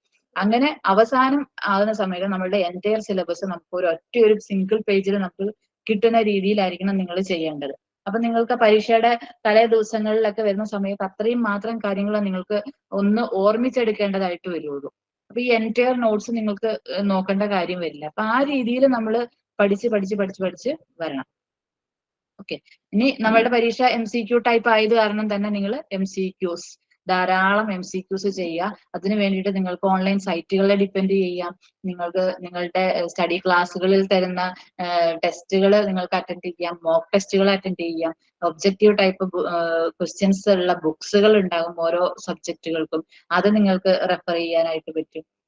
ഇപ്പൊ നമ്മളുടെ ട്രേഡ്സ്മാൻ ഇലക്ട്രോണിക്സ് ആയത് കാരണം തന്നെ അതില് കൂടുതലായിട്ടും നമുക്ക് എക്സാമിനേഷന് വരുന്നത് നിമി ബേസ്ഡ് ആയിട്ടുള്ള ടെക്സ്റ്റ് ബുക്കുകളിൽ നിന്നുള്ള ക്വസ്റ്റ്യൻസ് ആണ്. അപ്പൊ ആ ഒരു നിമി ബേസ്ഡ് ആയിട്ടുള്ള ടെക്സ്റ്റ് ബുക്ക് നിങ്ങൾക്ക് വാങ്ങിക്കാൻ ഇപ്പൊ പ്രയാസമായിരിക്കും. ഓൾറെഡി ഉള്ളവരാണെങ്കിൽ അത് ചെയ്യാം. പക്ഷെ നമുക്ക് സൈറ്റിൽ നമുക്ക് ഡൗൺലോഡ് ചെയ്യാനായിട്ട് കിട്ടും. അപ്പൊ അത് വെച്ചിട്ട് നമ്മൾ നമ്മളുടെ പ്രിപ്പറേഷൻസ് ചെയ്യാം ട്ടോ. ഇനി നോട്ട്സുകൾ റിവൈസ് ചെയ്യുക. ഞാൻ നേരത്തെ പറഞ്ഞു, ഓരോ പ്രാവശ്യം നമ്മൾ ഉണ്ടാക്കി വെക്കുന്ന നോട്ട്സ് നമ്മൾ റിവൈസ് ചെയ്ത് ഓരോ പ്രാവശ്യം റിവൈസ് ചെയ്യുമ്പോഴും അതിൽ നമുക്ക് ഓർമ്മിച്ചെടുക്കേണ്ട കാര്യങ്ങൾ കുറഞ്ഞു വരണം. ബാക്കിയുള്ളത് നമുക്ക് പെട്ടെന്ന് തന്നെ നമുക്ക് മനസ്സിലേക്ക് വരണം. ഓരോ ക്വസ്റ്റ്യൻസ് ചെയ്യുന്ന സമയത്ത് ആ കൺസെപ്റ്റുകളൊക്കെ ക്ലിയർ ആയി പോകും. ഇനി അവിടെ നിന്ന് നമുക്ക് പ്രയാസമുള്ള കാര്യങ്ങളാണ് നമ്മുടെ ഷോർട്ട് നോട്ടിൽ നമ്മൾ ഇൻക്ലൂഡ് ചെയ്യേണ്ടത്. ഓക്കെ. അപ്പൊ മോക്ക് ടെസ്റ്റുകൾ ഇൻക്ലൂഡ് ചെയ്യുക, പ്രാക്ടീസ് ചെയ്യുക, ഇങ്ങനെയൊക്കെയാണ് നമ്മൾ സ്റ്റഡി ചെയ്യേണ്ടത്. ഓക്കെ. ഇനി നമ്മളുടെ സ്റ്റഡി സ്ട്രാറ്റജിയിലേക്ക് വരുന്ന സമയത്ത് ഞാൻ ആദ്യം തുടക്കത്തിൽ തന്നെ പറഞ്ഞിട്ടുണ്ടായിരുന്നു, നമ്മൾ ആദ്യം തന്നെ എന്ത് ചെയ്യണം, നമ്മളുടെ സിലബസിനെ അറിഞ്ഞു പഠിക്കണം. ഓക്കെ. അപ്പൊ ആദ്യം തന്നെ നിങ്ങളുടെ സിലബസ് എന്താണെന്ന് മനസ്സിലാക്കുക. ആ സിലബസിൽ ഓരോ മോഡ്യൂൾ വൈസ് ആയിട്ടും ഡീറ്റെയിൽ ആയിട്ട് എന്തൊക്കെയാണ് പഠിക്കേണ്ടത് എന്നുള്ള കാര്യങ്ങൾ നിങ്ങൾ ആദ്യം മനസ്സിലാക്കുക. അതിനുശേഷം വേണം നമുക്ക് പഠിക്കാൻ തുടങ്ങാനായിട്ട്. ഓക്കെ. ഇനി അങ്ങനെ സിലബസ് മനസ്സിലാക്കി കഴിഞ്ഞിട്ടുണ്ടെങ്കിൽ ഇപ്പൊ ഞാൻ 10 മോഡ്യൂൾസ് നിങ്ങൾക്ക് കാണിച്ചു തന്നു അല്ലെ. ഓരോ മോഡ്യൂൾ എന്താണെന്ന് ഞാൻ അതിനകത്ത് ഇപ്പൊ ഈ ഒരു ക്ലാസ്സിൽ പറഞ്ഞിട്ടില്ല. പക്ഷെ നിങ്ങളിൽ എല്ലാവരും തന്നെ എനിക്കറിയാം സിലബസ് കണ്ടിട്ടുണ്ടാകും. അപ്പൊ ഈ ഓരോ 10 മോഡ്യൂൾസിലും എന്തൊക്കെ ടോപ്പിക്കുകളാണ് ഉള്ളത് എന്നുള്ളത് നിങ്ങൾക്ക് സിലബസ് നോക്കിയാലായിട്ട് മനസ്സിലാകും. ഇനി ഓരോ മോഡ്യൂളിന്റെയും വെയിറ്റേജ് അനുസരിച്ചിട്ട് അതിനാവശ്യമായിട്ടുള്ള ടൈം നിങ്ങൾ അലോട്ട് ചെയ്യാം. allot enough time for each module as per the content of the module and its weightage. അപ്പൊ നിങ്ങൾക്ക് ഇപ്പൊ ആദ്യത്തെ ഒരു മോഡ്യൂൾ എടുക്കുന്ന സമയത്ത് ചിലപ്പോൾ കുറേ കാര്യങ്ങൾ പഠിക്കാനുണ്ടാകും. ചിലപ്പോൾ ചില മൊഡ്യൂളുകളിൽ കുറച്ച് ലൈൻസേ ഉണ്ടാവുള്ളൂ. പക്ഷെ നമുക്ക് അതിന്റെ കൺസെപ്റ്റിലേക്ക് പോകുന്ന സമയത്ത് ആ ഒരു ലൈനിൽ എഴുതിയത് ചിലപ്പോൾ വാസ്റ്റ് ആയിരിക്കാം. അപ്പൊ നിങ്ങൾ ഓരോ മോഡ്യൂൾസിലും എഴുതിയിരിക്കുന്ന കണ്ടന്റ് എന്താണ്, അതിന്റെ ഡെപ്ത് എത്രത്തോളം ഉണ്ട് എന്ന് മനസ്സിലാക്കിയതിനു ശേഷം അത് പഠിക്കാൻ വേണ്ടിയിട്ടുള്ള ഒരു ടൈം നമ്മളുടെ ലിമിറ്റിലുള്ള വിതിൻ ദ ലിമിറ്റ് അതിൽ നിന്നുകൊണ്ടുള്ള ഒരു ടൈം അലോട്ട് ചെയ്യുക. ഇപ്പൊ ഞാൻ പറയുകയാണെങ്കിൽ ഇന്ന് നമുക്ക് ജനുവരി 29 ഇനി ഏപ്രിൽ 12ലേക്ക് നമുക്ക് എത്രയുണ്ട്? ജനുവരി നമ്മൾ 2 ദിവസമേ ഉള്ളൂ, അത് പോട്ടെ. ഇനി ഫെബ്രുവരി 29 ദിവസവും മാർച്ച് 31 ദിവസവും ഉണ്ട്. പിന്നെ ഏപ്രിലിൽ നമുക്കൊരു 11 ദിവസമാണ് കിട്ടുക. അപ്പൊ നമ്മൾ ഹാർഡ്ലി സ്പീക്കിംഗ് നമുക്ക് 2 മാസം ഫെബ്രുവരിയും മാർച്ചും മാത്രമാണ് നമുക്ക് പഠിക്കാനായിട്ട് നമുക്കുള്ളത് അല്ലെ. ഒരു 60 ദിവസം നമുക്ക് കൂട്ടാം അല്ലെ.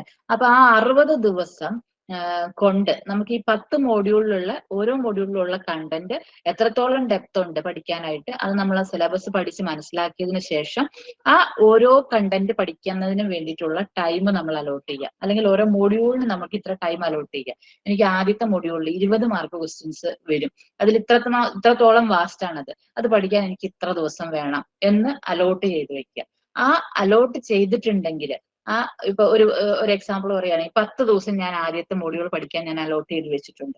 ആ 10 ദിവസത്തിൽ സിലബസ് നോക്കിയിട്ട് എന്തെല്ലാം കണ്ടന്റ്സ് ആണോ ഉള്ളത്, ഒന്നാമത്തെ ഡേയിൽ എന്ത് പഠിക്കണം, രണ്ടാമത്തെ ഡേയിൽ ഏത് കണ്ടന്റ് പഠിക്കണം, മൂന്നാമത്തെ ഡേയിൽ ഏത് കണ്ടന്റ് പഠിക്കണം, അത് വെറുതെ ഒരു പേപ്പറിൽ എഴുതി വെച്ചാൽ മാത്രം പോരാ, നമ്മൾ ആ ഷെഡ്യൂളുമായിട്ട് സ്റ്റിക്ക് ഓൺ ചെയ്യണം. കറക്റ്റായിട്ട് നമ്മൾ ഫോളോ അപ്പ് ചെയ്തിട്ട് തന്നെ പഠിക്കണം. അപ്പം ഞാൻ ഇവിടെ ഒരു 60 ഡേയ്സിലുള്ള ഒരു 62 ഡേയ്സിലുള്ള ഒരു പ്ലാന് ഞാൻ കാണിക്കുന്നുണ്ട്. നിങ്ങൾക്ക് അത് തന്നെ ചെയ്യണം എന്ന് ഞാൻ പറയുന്നില്ല. നിങ്ങൾക്ക് കംഫർട്ടബിൾ ആയിട്ടുള്ള രീതിയിലുള്ള ഒരു ടൈം ടേബിൾ നിങ്ങൾ നിങ്ങളുടെ ഡയറിയിൽ പ്രിപ്പയർ ചെയ്ത് വെക്കുക. എന്നിട്ട് ആ ഒരു ഷെഡ്യൂളുമായിട്ട് നിങ്ങൾ സ്റ്റിക്ക് ഓൺ ചെയ്ത് പഠിക്കുക. ഇപ്പൊ ഡേ 1 ഞാൻ ഇന്ന് പഠിക്കാൻ ഉദ്ദേശിച്ചിട്ടുണ്ടായിരുന്നു, ആക്റ്റീവ് ആൻഡ് പാസീവ് കമ്പോണൻസ് പഠിക്കാൻ ഉദ്ദേശിച്ചിട്ടുണ്ട്. അപ്പൊ ഡേ 1 അത് പഠിക്കുക, ആ കാര്യങ്ങളെല്ലാം പഠിക്കുക, അതിൽ നിന്നുള്ള MCQs ചെയ്യുക. അത് ആ day at the end of the day നിങ്ങൾക്ക് ഒരു സാറ്റിസ്ഫാക്ഷൻ ഉണ്ടാവണം ഉറങ്ങാൻ പോകുന്ന സമയത്ത്. ആ രീതിയിൽ നിങ്ങൾ പഠിക്കുക. ഡേ 2 നമ്മൾ പ്ലാൻ ചെയ്തിട്ടുണ്ടെങ്കിൽ അത് പഠിക്കുക. ഓക്കെ. ഇനി ഇതിന്റെ ഇടയിൽ നമുക്ക് പല കാര്യങ്ങളും വരാം. നമുക്ക് ഫങ്ഷൻസ് വരാം, നമുക്ക് ഫാമിലിയിൽ ഫങ്ഷൻസ് വരാം, ഫ്രണ്ട്സിന്റെ കൂടെ പോകേണ്ട ആവശ്യങ്ങളൊക്കെ വരാം. പക്ഷെ അതൊന്നും നമ്മൾ ഓരോ ദിവസവും ഷെഡ്യൂൾ ചെയ്ത് വെക്കുന്ന ഡേയിൽ പഠിക്കാനുള്ള കാര്യങ്ങൾ ഷെഡ്യൂൾ ചെയ്ത് വെക്കുന്നതിന് തടസ്സമാവാൻ പാടില്ല. അതിനുള്ള ടൈം നിങ്ങൾ എന്തായാലും കണ്ടെത്തി പഠിച്ചേ പറ്റുള്ളൂ. അപ്പൊ ആ രീതിയിൽ നമ്മളുടെ പഠനം കൊണ്ടുപോവുക. ഓരോ ദിവസത്തെ ടോപ്പിക്ക് എന്താണ് പഠിക്കേണ്ടതെന്നുള്ളത് നിങ്ങൾ അതിനുള്ള ടൈം അലോട്ട് ചെയ്യുക. ഓക്കെ. ഇനി അത് പഠിക്കാൻ വേണ്ടിയിട്ട് ഏത് രീതിയിൽ പഠിക്കണം, നമുക്ക് എങ്ങനെ പഠിക്കണം. ഞാനിപ്പോ ഒരു ബേസിക് ഇലക്ട്രോണിക്സ് പഠിക്കാൻ ഉദ്ദേശിക്കുന്നു. അപ്പൊ ഞാൻ ബേസിക് ഇലക്ട്രോണിക്സിന്റെ സെഡ്ര ആൻഡ് സ്മിത്തിന്റെ ബുക്ക് എടുത്തിട്ട് വായിച്ച് ആദ്യം തൊട്ടിരുന്ന് പഠിക്കാനുള്ള സമയം നമുക്കില്ല ഇല്ലേ. അപ്പൊ നമ്മൾ എന്ത് ചെയ്യണം, നമുക്ക് എവിടെ നിന്ന് പഠിക്കാം, ഏത് മെറ്റീരിയൽ യൂസ് ചെയ്യണം, എവിടെ നിന്ന് നമ്മൾ പഠിക്കണം, എങ്ങനെ നമ്മൾ പഠിക്കണം എന്നുള്ളത് നമ്മൾ ആദ്യം പ്ലാൻ ചെയ്യണം. അപ്പൊ അതിന് വേണ്ടിയിട്ടുള്ള മെറ്റീരിയൽസ് നമ്മൾ കളക്ട് ചെയ്യേണ്ടതായിട്ട് വരും അല്ലെ. It can be text book, അല്ലെങ്കിൽ എന്തെങ്കിലും നോട്ട്സ് ആയിരിക്കാം, നമ്മളുടെ തന്നെ നമ്മൾ എഴുതിയ നോട്ട്സ് ആയിരിക്കാം, അല്ലെങ്കിൽ നമ്മൾ കോച്ചിങ് സെന്ററുകളിൽ കയറിയിട്ട് ജോയിൻ ചെയ്തിട്ടുണ്ടെങ്കിൽ നമുക്ക് അതിന്റെ വീഡിയോ ലെക്ചേഴ്സ് ആയിരിക്കാം. അത് അപ് ടു യു ആണ്, നിങ്ങൾക്ക് ഇത് ചെയ്യാം. അപ്പൊ നമ്മള് ക്ലാസ്സുകൾ കൊടുക്കുന്നുണ്ട്, വീഡിയോ ലെക്ചേഴ്സ്, നോട്ട്സ്, ടെസ്റ്റുകൾ, MCQകൾ എല്ലാം കൊടുക്കുന്നുണ്ട്. നിങ്ങൾക്ക് അങ്ങനെ ഡിപ്പെൻഡ് ചെയ്യാം. ടെക്സ്റ്റ് ബുക്ക് വേണമെങ്കിൽ ടെക്സ്റ്റ് ബുക്ക് ചെയ്യാം. ഇപ്പൊ ഞാൻ നമ്മുടെ ഈ ട്രേഡ്സ്മാൻ ഇലക്ട്രോണിക്സുമായി ബന്ധപ്പെട്ട് പറയുകയാണെങ്കിൽ ടെക്സ്റ്റ് ബുക്ക് നിങ്ങൾ വേറെ ഇങ്ങനെ വാരി വലിച്ച് നമ്മൾ കോഴ്സുകളിൽ പഠിച്ച ടെക്സ്റ്റ് ബുക്കുകളൊന്നും നോക്കി പഠിക്കാനുള്ള ഒരു ടൈം ഇല്ല. പഠിക്കുന്നത് മോശമാണെന്നല്ല, പഠിക്കാൻ നേരത്തെ തൊട്ട് പഠിച്ചു വരുന്നവർക്ക് അത് നല്ലൊരു കാര്യം തന്നെയാണ്. പക്ഷെ ഇവിടെ നമ്മൾ പറയുമ്പോൾ ടെക്സ്റ്റ് ബുക്ക് നിമി ബേസ്ഡ് ആയിട്ട് തന്നെ പഠിക്കുക. കാരണം PSC ഇപ്പം ഈ ഒരു ITI ലെവൽ എക്സാമിനേഷനൊക്കെ ആ ഒരു ബുക്കിനെ ബേസ് ചെയ്തിട്ടുള്ളതാണ്. കാരണം ഇപ്പൊ പഴയ എക്സാമ്പിളൊക്കെ എടുത്ത് നോക്കുകയാണെങ്കിൽ നിങ്ങൾക്കറിയാം, ഇപ്പൊ ആ ഒരു എക്സാമിന് ഒരു ക്വസ്റ്റ്യൻ ചോദിച്ചിട്ടുണ്ടെങ്കിൽ പണ്ടൊരു ആൻസർ കീ തന്നിട്ടുണ്ടാകും. പക്ഷെ ഇപ്പൊ ചിലപ്പോൾ റിപ്പീറ്റ് ചെയ്ത് ചോദിച്ചപ്പോഴത്തേക്കും അത് നിമി ബേസ്ഡ് ആയിട്ടുള്ള ആൻസർ കീ ഒക്കെയാണ് ഇപ്പൊ തരുന്നത്. അപ്പൊ അതുകൊണ്ട് ആ ബുക്ക് വളരെ ഇമ്പോർട്ടന്റ് ആണ്. നിങ്ങൾക്ക് ഈ പർച്ചേസ് ചെയ്യാനൊന്നും ഇപ്പൊ പറ്റുന്നുണ്ടാവില്ല, കാരണം അതൊന്നും പർച്ചേസ് ചെയ്യാൻ അവൈലബിൾ അല്ല. പക്ഷെ നമുക്ക് സൈറ്റിൽ നിന്ന് ഡൗൺലോഡ് ചെയ്യാനായിട്ട് കിട്ടും. ആ ഡൗൺലോഡ് ചെയ്തിട്ട് പ്രിന്റ് എടുത്ത് വെക്കുകയോ അല്ലെങ്കിൽ ഓൺലൈനായിട്ട് നിങ്ങൾ കമ്പ്യൂട്ടറിലോ മൊബൈലിലോ ഒക്കെ നോക്കി വായിക്കുകയോ ഒക്കെ ചെയ്യാം. പിന്നെ വേറൊരു കാര്യം കൂടെ പറയാനുള്ളത്, നമുക്ക് അവിടെ MCQs, ഓൺലൈൻ MCQs നിങ്ങൾക്ക് മോക്ക് ടെസ്റ്റ് അറ്റൻഡ് ചെയ്യാനായിട്ടുള്ള സൗകര്യവും കാര്യങ്ങളും ഒക്കെ നിമി സൈറ്റിൽ പ്രൊവൈഡ് ചെയ്യുന്നുണ്ട്. അതിന്റെ സൈറ്റും കാര്യങ്ങളും ഒക്കെ ഞാൻ വഴിയെ പറയാം. ഓക്കെ. അപ്പൊ നിങ്ങൾക്ക് സെന്ററിൽ ജോയിൻ ചെയ്യാൻ നമ്മളുടെ ബിഗ് ലേണിംഗിന്റെ കോഴ്സ് നിങ്ങൾക്ക് പർച്ചേസ് ചെയ്തിട്ട് നിങ്ങൾക്ക് അവിടെ നിങ്ങളുടെ സിലബസ് വൈസ് ആയിട്ടുള്ള ഓരോ മോഡ്യൂൾ വൈസ് ആയിട്ട് സിലബസ് വൈസ് ആയിട്ട് തന്നെ നിങ്ങൾക്ക് വീഡിയോ ക്ലാസ്സുകൾ അവൈലബിൾ ആണ്. നോട്ട്സ് നിങ്ങൾക്ക് പ്രൊവൈഡ് ചെയ്യും. MCQs നിങ്ങൾക്ക് അറ്റൻഡ് ചെയ്യാനായിട്ട് ഓരോ ടോപ്പിക് വൈസ് ആയിട്ടുള്ള MCQs ഉണ്ടാകും. അതുപോലെ മോഡ്യൂൾസ് ചെയ്ത് കഴിയുമ്പോൾ നിങ്ങൾക്ക് ഒരു മോക്ക് ടെസ്റ്റ് പോലെയുള്ള MCQ ടെസ്റ്റുകളും കാര്യങ്ങളും ഒക്കെ നിങ്ങൾക്ക് അവിടെ അവൈലബിൾ ആണ്. ഓക്കെ, ഇനി start your preparation according to a content based time table. ഞാൻ നേരത്തെ പറഞ്ഞു, നമ്മൾ ഓരോ ദിവസവും ഏത് കണ്ടന്റ് ആണ് പഠിക്കുന്നത് എന്നുള്ളത് നമ്മൾ ഡയറിയിൽ എഴുതി സൂക്ഷിച്ച് ആ ടൈം ടേബിളിനെ സ്റ്റിക്ക് ഓൺ ചെയ്ത് പഠിക്കുക എന്നുള്ളത് ഞാൻ പറഞ്ഞായിരുന്നു. ഓക്കെ, ഇനി നമ്മൾ അങ്ങനെ ഓരോ ടോപ്പിക് കഴിഞ്ഞ ശേഷവും, ഇപ്പൊ നമ്മൾ ഫസ്റ്റ് മൊഡ്യൂളിൽ ഒരു ടോപ്പിക് നമ്മൾ പഠിച്ചു കഴിഞ്ഞു. ആ പഠിച്ചു കഴിഞ്ഞതിന് ശേഷം നമുക്ക് കിട്ടാവുന്നിടത്തോളം MCQs നമ്മൾ കളക്ട് ചെയ്തിട്ട് അത് പ്രിപ്പയർ ചെയ്ത് അത് അറ്റൻഡ് ചെയ്തിട്ട് നമ്മൾ പഠിക്കുക. അങ്ങനത്തെ ടെസ്റ്റുകൾ അറ്റൻഡ് ചെയ്ത് പഠിക്കുന്നതാണ് നമ്മളുടെ ഇങ്ങനെയുള്ള കോമ്പറ്റീറ്റീവ് എക്സാമിനേഷന് ഏറ്റവും ഇഫക്റ്റീവ് ആയിട്ടുള്ള ഒരു സ്ട്രാറ്റജി എന്ന് പറയുന്നത്. അപ്പൊ ഇത് വളരെ ഇമ്പോർട്ടന്റ് ആയിട്ടുള്ള കാര്യമാണ്. നിങ്ങൾ ഓരോ ടോപ്പിക് കഴിയുമ്പോഴും, ഇപ്പൊ നമ്മൾ ഒരു ടോപ്പിക് എടുത്തു, ഡയോഡ് എന്ന് പറയുന്ന ഒരു ടോപ്പിക് എടുത്തു, ഡയോഡിൽ വരുന്ന ക്വസ്റ്റ്യൻസ് നിങ്ങൾക്ക് വെബ്സൈറ്റിൽ അവൈലബിൾ ആയിട്ടുള്ളതും ടെക്സ്റ്റുകളിൽ അവൈലബിൾ ആയിട്ടുള്ളതും നിമിയുടെ ബുക്സിൽ അവൈലബിൾ ആയിട്ടുള്ളതും എല്ലാം നിങ്ങൾ എടുത്തിട്ട് നിങ്ങൾ സോൾവ് ചെയ്യണം. പരീക്ഷയ്ക്ക് പോകുന്നതിനെക്കാട്ടും മുന്നേ നിങ്ങൾ സോൾവ് ചെയ്ത് പഠിച്ചിട്ടുണ്ടാവണം. ഇനി ഡയോഡിൽ നിന്ന് എന്ത് ചോദ്യം വന്നാലും എനിക്ക് എഴുതാൻ പറ്റും എന്നുള്ള ഒരു കോൺഫിഡൻറ്റോട് കൂടി വേണം നമ്മൾ എക്സാമിനേഷൻ ഹാളിലേക്ക് എൻറ്റർ ചെയ്യാനായിട്ട്. അപ്പൊ ടോപ്പിക് വൈസ് ആയിട്ട് ചെയ്യുന്നത് കൊണ്ടുള്ള ഗുണം അതാണ്. അപ്പൊ നമ്മളൊരു മോഡ്യൂൾ പഠിച്ചു, ബേസിക് ഇലക്ട്രോണിക്സ് ഒരു മോഡ്യൂൾ പഠിച്ചു കഴിഞ്ഞിട്ടുണ്ടെങ്കിൽ നമുക്ക് എല്ലാം ഒന്നും ചെയ്യാൻ പറ്റില്ല. അല്ലെങ്കിൽ നിങ്ങൾ ഒരു സൈറ്റിൽ സെർച്ച് ചെയ്യാണ്, ഗൂഗിളിൽ വെറുതെ സെർച്ച് ചെയ്യാണ് MCQs ഓൺ ബേസിക് ഇലക്ട്രോണിക്സ് എന്ന് പറയുമ്പോൾ നമുക്ക് എല്ലാം ഒന്നും കിട്ടില്ല. പക്ഷെ MCQ ഓൺ ഡയോഡ് എന്ന് പറഞ്ഞിട്ടുണ്ടെങ്കിൽ ആ ഡയോഡിൽ നമുക്ക് അവൈലബിൾ ആയിട്ടുള്ള കുറെ, ഇപ്പൊ ആദ്യം നമ്മൾ ഗൂഗിളിൽ സെർച്ച് ചെയ്താൽ ഒരു 2-3 സൈറ്റുകൾ ആദ്യത്തെ വരുന്നതിനകത്ത് നിന്നുള്ള തന്നെ എടുത്തു കഴിഞ്ഞിട്ടുണ്ടെങ്കിൽ നമുക്ക് ആ ഡയോഡുമായി ബന്ധപ്പെട്ട് നമ്മൾ പഠിച്ചതിൽ നിന്നുള്ള എല്ലാ ടൈപ്പ് ക്വസ്റ്റ്യൻസും നമുക്ക് കിട്ടും. ഓക്കെ, അപ്പൊ അങ്ങനെ ടോപ്പിക് വൈസ് ആയിട്ട് നിങ്ങൾ MCQ കളക്ട് ചെയ്ത് പഠിക്കുക. ഓക്കെ, എന്നിട്ട് അവസാനം മോഡ്യൂൾസ് കഴിയുന്ന സമയത്ത് നിങ്ങൾക്ക് മോക്ക് ടെസ്റ്റുകൾ നിങ്ങൾക്ക് അറ്റൻഡ് ചെയ്യാം. പിന്നെ ഏറ്റവും ഇമ്പോർട്ടന്റ് ആയിട്ടുള്ള കാര്യം, ഈ 1 മുതൽ 5 വരെ ഉള്ളത് ചെയ്ത് കഴിഞ്ഞ് എത്ര നിങ്ങൾ ചെയ്ത് കഴിഞ്ഞിട്ടുണ്ടെങ്കിലും റിവിഷൻ ചെയ്തിട്ടില്ല എന്നുണ്ടെങ്കിൽ നമുക്ക് ഭയങ്കര നമ്മളുടെ സ്റ്റഡി ഭയങ്കര ഫ്ലോപ്പ് ആയി പോകും. കാരണം നമുക്ക് റിവിഷൻ ചെയ്താൽ മാത്രമേ നമ്മൾ പഠിച്ച കാര്യങ്ങൾ മെമ്മറൈസ് ചെയ്യാനായിട്ട് പറ്റുള്ളൂ. അപ്പൊ ഓരോ മോഡ്യൂൾ വൈസ് ആയിട്ടും നിങ്ങൾ റിവൈസ് ചെയ്യണം. ഓരോ മോഡ്യൂൾ കഴിയുമ്പോഴും റിവൈസ് ചെയ്ത് പോകണം. എന്നിട്ട് നമ്മൾ ഇവാലുവേറ്റ് ചെയ്യുക. ഇപ്പൊ ഒരു മൊഡ്യൂൾ പഠിച്ചു കഴിഞ്ഞിട്ട് നമ്മൾ ഒരു 50 മാർക്സിന്റെ ഒരു ക്വസ്റ്റ്യൻസ്, ആ മൊഡ്യൂളിൽ നിന്ന് വരുന്ന സബ്ജക്ട് ടോപ്പിക്കുകളിൽ നിന്ന് നമ്മളൊരു 50 മാർക്കിന്റെ ക്വസ്റ്റ്യൻസ് എടുത്തു. എന്നിട്ട് അത് നമ്മൾ ചെയ്യുന്ന സമയത്ത് നമുക്ക് ചിലപ്പം ശരിയാവാം, ചിലത് തെറ്റിപ്പോവാം. അങ്ങനെ തെറ്റിയിട്ടുള്ള ഇതെടുത്തിട്ട് നമ്മൾ ഇവാലുവേറ്റ് ചെയ്യുക. എവിടെയാണ് അത് എനിക്ക് മനസ്സിലാക്കാൻ പറ്റാതിരുന്നത്, അല്ലെങ്കിൽ ആ കൺസെപ്റ്റ് ഞാൻ പഠിച്ചു വെച്ചതിന് എന്താണ് മിസ്റ്റേക്ക്, അത് നിങ്ങൾ മനസ്സിലാക്കി പഠിക്കുക. അപ്പം അങ്ങനെ ടെസ്റ്റുകൾ നമ്മൾ ചെയ്യുന്ന സമയത്ത് നമുക്ക് നമ്മളെ സെൽഫ് ഇവാലുവേഷൻ ചെയ്യാനായിട്ട് പറ്റും. നമ്മൾ എത്രത്തോളം ആ ഒരു കണ്ടന്റുമായിട്ട് നമ്മൾ കറക്റ്റ് ആയിട്ട് നമുക്കത് മനസ്സിലായിട്ടുണ്ട് എന്നുള്ളത് നമുക്ക് അനലൈസ് ചെയ്യാൻ പറ്റും. അപ്പൊ അങ്ങനെ ഇവാലുവേഷൻ നമ്മൾ നടത്തുന്നത് വളരെ ഇമ്പോർട്ടന്റ് ആയിട്ടുള്ള ഒരു കാര്യമാണ്. അതിനുശേഷം നമ്മൾ എല്ലാ മോഡ്യൂൾസും തീർന്നതിന് ശേഷം നമ്മൾ 100 മാർക്സിന്റെ മോക്ക് ടെസ്റ്റുകൾ നമുക്ക് അറ്റൻഡ് ചെയ്യേണ്ടതായിട്ടുണ്ട്.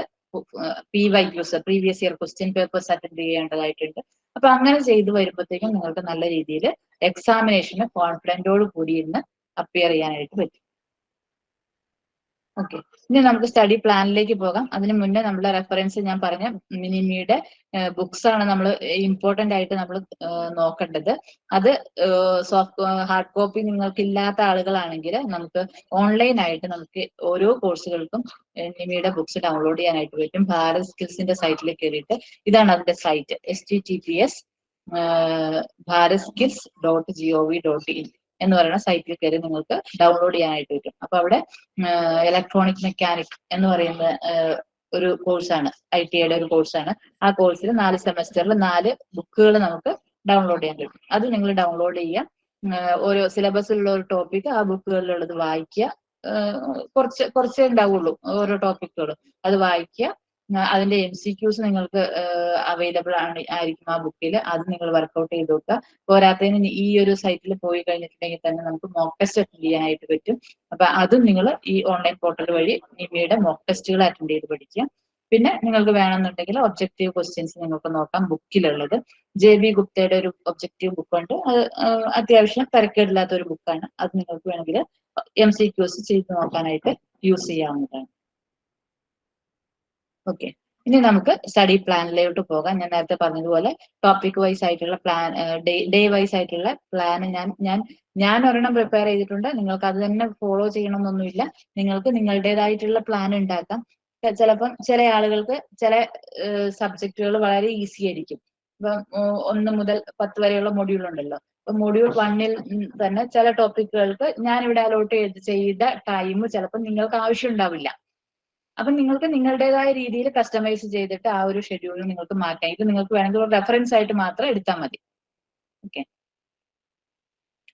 അപ്പൊ അങ്ങനെ നോക്കുകയാണെങ്കിൽ ഇന്ന് നമുക്ക് 29/1/2024 ആണ് ഇന്നത്തെ ദിവസം. ഏകദേശം എൻഡ് ചെയ്യാനായിട്ട് പോവുകയാണ്. ഇന്ന് നമുക്ക് എക്സാമിനേഷനിലേക്കുള്ള ദൂരം എന്ന് പറയുന്നത് 12/4/2024 നമ്മുടെ എക്സാം.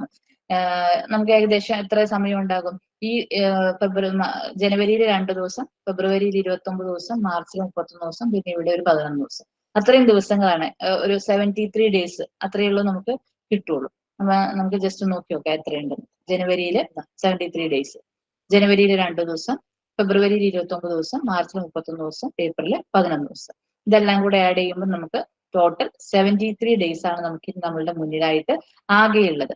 അപ്പൊ ഞാൻ ഇവിടെ ഈ സ്ട്രാറ്റജി പറഞ്ഞ സമയത്തുണ്ടല്ലോ, നിങ്ങൾ റിവിഷൻ ചെയ്യണം എന്ന് പറഞ്ഞു. അപ്പൊ ഈ 73 ദിവസത്തില് നിങ്ങൾ ഈ എൻറ്റയർ ടോപ്പിക് റിവൈസ് ചെയ്യാനായിട്ട് നിങ്ങൾക്ക് എത്ര ദിവസം വേണം എന്നുള്ളത് മാറ്റി വെച്ചതിന് ശേഷം ബാക്കിയുള്ള ദിവസം കൊണ്ട് നമ്മൾ ഈ 10 മോഡ്യൂളില് ഓരോ ടോപ്പിക്കുകൾക്കും അലോട്ട് ചെയ്ത് കൊടുക്കുക. അതാണ് ഞാൻ ചെയ്തിട്ടുള്ളത്. അപ്പൊ ഞാൻ ഇവിടെ ഏപ്രിലുള്ള ഫുൾ ഡേയ്സ്, അതായത് ഏപ്രിൽ 1-ാം തീയതി മുതൽ 11-ാം തീയതി വരെയുള്ളത് ഫുള്ള് റിവിഷൻ ആയിട്ട് ആണ് മാറ്റി വെച്ചിരിക്കുന്നത്.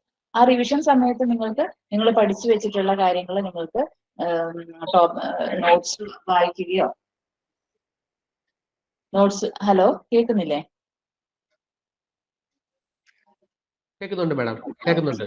ഓക്കെ, അപ്പൊ നിങ്ങൾക്ക് നിങ്ങളുടെ നോട്ട്സ് വായിച്ചു പോവുകയോ, MCQs അറ്റൻഡ് ചെയ്യുകയോ, പ്രീവിയസ് എക്സാമിനേഷൻ ക്വസ്റ്റ്യൻ പേപ്പറുകൾ അനലൈസ് ചെയ്യുകയോ, സൈറ്റുകളിൽ നിന്നുള്ള MCQs നിങ്ങൾക്ക് കളക്ട് ചെയ്ത് നോക്കുകയോ, അങ്ങനെ അല്ലെങ്കിൽ ഏതെങ്കിലും ഇപ്പൊ നമ്മളുടെ സെന്ററുകളുടെയോ MCQs ഒക്കെ നിങ്ങൾക്ക് അറ്റൻഡ് ചെയ്യാം. ടെക്സ്റ്റ് ബുക്കുകളിലുള്ള MCQs നിങ്ങൾക്ക് ചെയ്തു പോകാം. ഇങ്ങനെയുള്ള കാര്യങ്ങൾക്കൊക്കെ നിങ്ങൾക്ക് ആ ഒരു 11 ദിവസം ഉപയോഗിക്കാം. പുതിയതായിട്ടുള്ള ഒരു കാര്യം പഠിക്കാനായിട്ടും ആ ഒരു ദിവസം നിങ്ങൾ യൂസ് ചെയ്യരുത്. കാരണം നമ്മൾ പഠിച്ചു വെച്ച കാര്യങ്ങൾ നമ്മൾ നല്ല രീതിയിൽ റീകളക്ട് ചെയ്യേണ്ടതായിട്ട് ആവശ്യമുണ്ട്. അപ്പൊ നമ്മൾ ആ ഏപ്രിലുള്ള ദിവസം അതിന് വേണ്ടിയിട്ടാണ് ഞാനിപ്പോ ഞാൻ പറയാൻ പോകുന്ന സ്റ്റഡി പ്ലാനിൽ അത് മാറ്റി വെച്ചിരിക്കുന്നത്.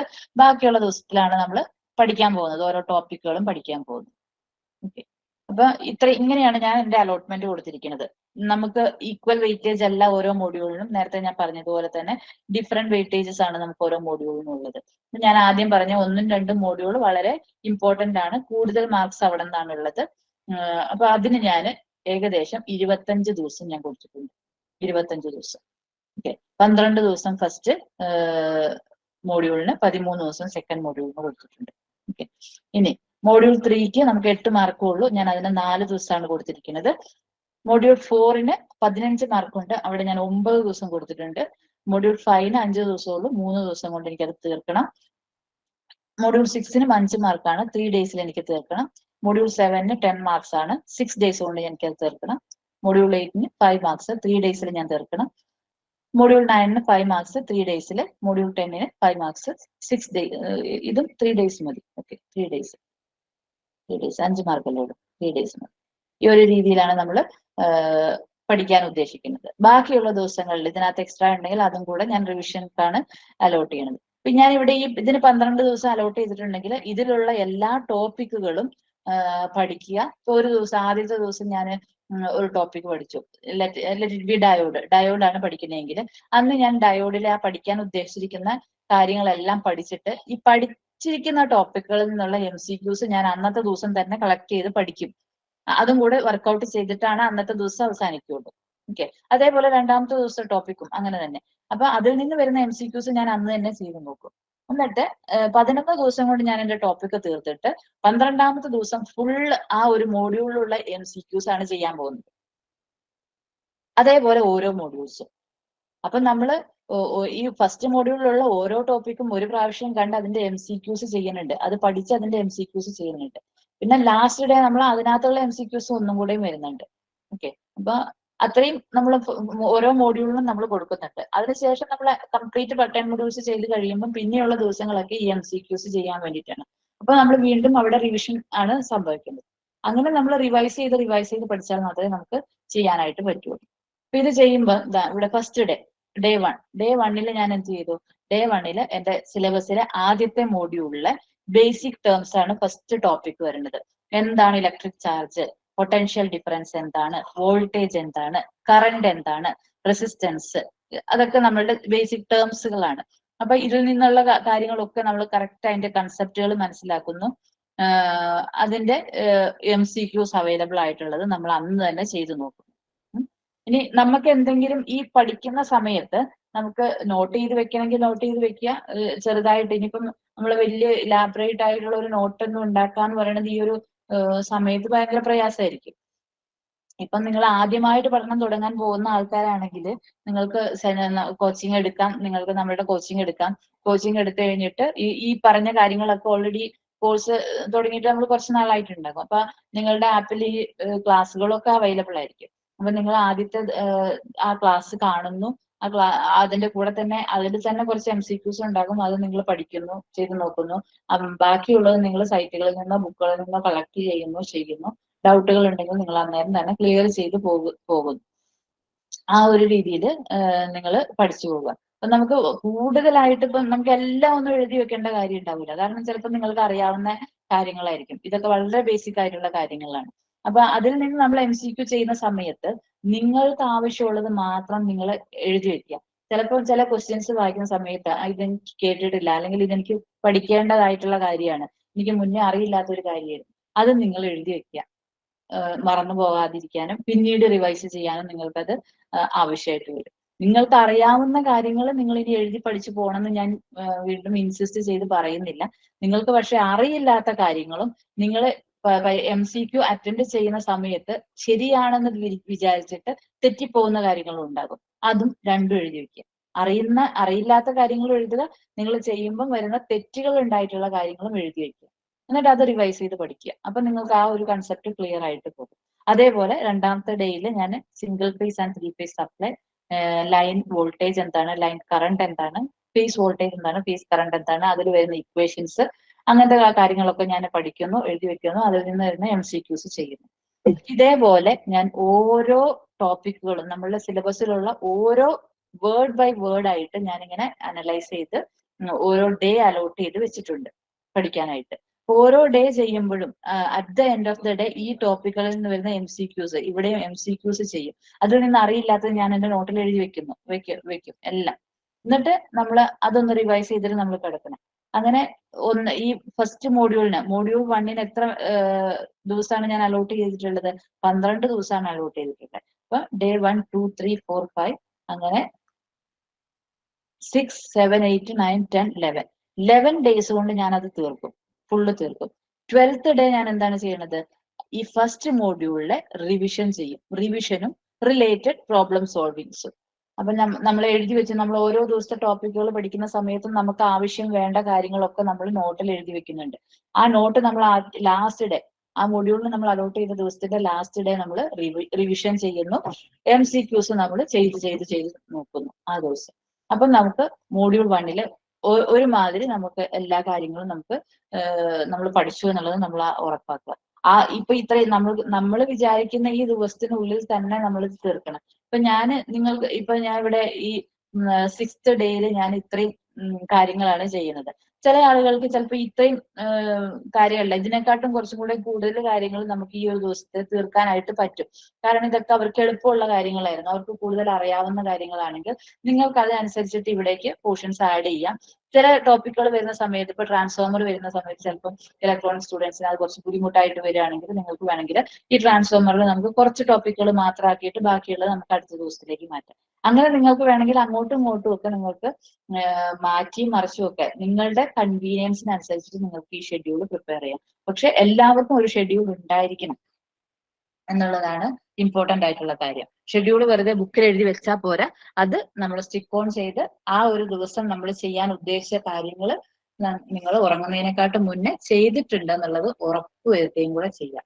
അപ്പോഴാണ് നമ്മൾ ഈ ടൈം ടേബിൾ പ്രിപ്പയർ ചെയ്ത് വെച്ച് അത് പഠിക്കുന്നത് എഫക്റ്റീവ് ആയിട്ട് വരുള്ളൂ. അല്ലാതെ നമ്മൾ വെറുതെ ബുക്കിൽ മാത്രം ടൈം ടേബിൾ ഉണ്ടായതുകൊണ്ട് കാര്യം ഉണ്ടാവില്ല. നമ്മളത് നമ്മളുടെ പ്രവൃത്തിയിലും കൂടെ കൊണ്ടുവരികയാണെങ്കിൽ നിങ്ങൾക്ക് നല്ല രീതിയിൽ ഈ ഒരു പരീക്ഷയ്ക്ക് പെർഫോം ചെയ്യാനായിട്ട് പറ്റുകയും ചെയ്യും. അതുപോലെ തന്നെ നിങ്ങൾക്ക് ആ ലിസ്റ്റിൽ ആദ്യത്തെ പൊസിഷൻസിൽ നിങ്ങൾക്ക് എത്താനായിട്ടും സാധിക്കും. ഓക്കെ, അതില് നമുക്ക് ആ ഒരു ജേർണിയിൽ എന്തൊക്കെ ഡിഫിക്കൽട്ടീസ് ഉണ്ടാവുന്നുണ്ടോ അതൊക്കെ നമുക്ക് ഒരുമിച്ച് നിന്ന് സോൾവ് ചെയ്ത് പോവാം.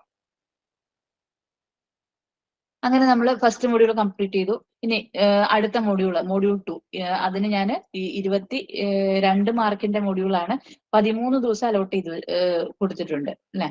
അപ്പൊ ടോട്ടൽ 25 ദിവസം കൊണ്ടാണ് നമുക്ക് ഇത് തീരുക. അപ്പൊ അതിലും ഞാനിവിടെ സെക്കൻഡ് മൊഡ്യൂളിന്റെ ആദ്യത്തെ ടോപ്പിക് ഡയോഡാണ്. അപ്പൊ ഡയോഡിന് ഞാൻ ഇത്രയും ഡയോഡ്സിൽ PN ജംഗ്ഷൻ എന്താണെന്ന്, ഫോർവേഡ് ബയാസിങ് എന്താണ്, റിവേഴ്സ് ബയാസിങ് എന്താണ്, ഇതൊന്നും ഞാൻ ഇങ്ങനെ വായിച്ച് പോകേണ്ട ആവശ്യമില്ല. കാരണം നിങ്ങൾക്ക് എല്ലാവർക്കും ഫെമിലിയർ ആയിട്ടുള്ള കാര്യങ്ങളാണ്. നമ്മുടെ ഇലക്ട്രോണിക്സിൽ പഠിക്കേണ്ട കാര്യങ്ങൾ മാത്രമാണ്. സിലബസിൽ നിങ്ങൾക്കുള്ള കാര്യങ്ങൾ ഞാൻ ഡേ ബൈ ഡേ ഒരു ടൈം ടേബിൾ ആക്കിയിട്ട് ഇട്ടിട്ടുണ്ട് എന്നുള്ളതാണ്. നിങ്ങൾക്ക് ഇത് കാണാനായിട്ട് പറ്റും. PDF നിങ്ങൾക്ക് കാണാനായിട്ട് പറ്റും. അപ്പൊ നിങ്ങൾക്ക് അത് നോക്കിയിട്ട് വേണമെങ്കിൽ നിങ്ങൾക്ക് നിങ്ങളുടെ ഷെഡ്യൂളുകളിൽ ചെറിയ രീതിയിലുള്ള കസ്റ്റമൈസേഷൻ ഒക്കെ ചെയ്ത് നിങ്ങൾക്ക് പ്രിപ്പയർ ചെയ്ത് വെക്കാവുന്നതേ ഉള്ളൂ. അപ്പൊ ഞാനിപ്പോ ഇതിന് 13 ദിവസം കൊടുത്തു. ചില ആളുകൾക്ക് ചിലപ്പോൾ ഒരു 16 ദിവസം വേണ്ടി വരും. ചില ആളുകൾക്ക് ചിലപ്പോൾ അത്രയും വേണ്ടി വരില്ല. 10 ദിവസം കൊണ്ട് തന്നെ തീർക്കാൻ പറ്റും. അത് നിങ്ങളുടെ ഇഷ്ടമുള്ള രീതിയിൽ ചെയ്യാം. അപ്പൊ 25 ദിവസം ആകുമ്പോഴത്തേക്കും എന്റെ 25ാമത്തെ ദിവസത്തിൽ ഞാൻ ഈ സെക്കൻഡ് മൊഡ്യൂളിന്റെ റിവിഷനും കംപ്ലീറ്റ് ചെയ്തു. ഓക്കെ, ചിലപ്പോൾ ഈ മോസ്ഫെറ്റ് IGBT ഇതൊക്കെ പഠിക്കുന്ന സമയത്ത് ചിലപ്പം തീരില്ലായിരിക്കും, ഒരു ദിവസം കൊണ്ട് തീരില്ലായിരിക്കും. അതിനനുസരിച്ച് നിങ്ങൾക്ക് അറിയാവുന്ന പോർഷനിൽ നിന്ന് നിങ്ങൾക്ക് അങ്ങോട്ടും ഇങ്ങോട്ടും ഒക്കെ മാറ്റി മറിച്ചും ഒക്കെ ഇടാവുന്നതാണ്. ഇനി തേർഡ് മൊഡ്യൂള് 8 മാർക്കിന്റെ ഇതാണ്. 4 ദിവസമാണ് ഞാൻ അലോട്ട് ചെയ്തത്. അപ്പൊ 1, 2, 3, 4. അപ്പൊ ആദ്യത്തെ ദിവസം ഞാൻ ആംപ്ലിഫയർ, രണ്ടാമത്തെ ദിവസത്തിൽ ഞാൻ ഓസിലേറ്റർ നോക്കി, മൂന്നാമത്തെ ദിവസത്തിൽ ഞാൻ ഓപ്പാമ്പും 555 നോക്കി. അതിനുശേഷം ആ 3 കാര്യങ്ങളും ഈ ഓരോ കാര്യങ്ങളും ഓരോ ദിവസവും ഞാൻ MCQs ചെയ്ത് നോക്കുന്നുണ്ട്. അതിനുശേഷം ലാസ്റ്റ് ഡേ ഞാൻ കംപ്ലീറ്റ് ആയിട്ട് ആ മൊഡ്യൂൾ റിവിഷനും ചെയ്യുന്നു. അപ്പൊ 8 മാർക്കിന്റെ ആ ഒരു മൊഡ്യൂൾ തീർന്നു. ഇനി നാലാമത്തെ മൊഡ്യൂൾ 15 മാർക്കിന്റെ ക്വസ്റ്റ്യൻ ആണ്.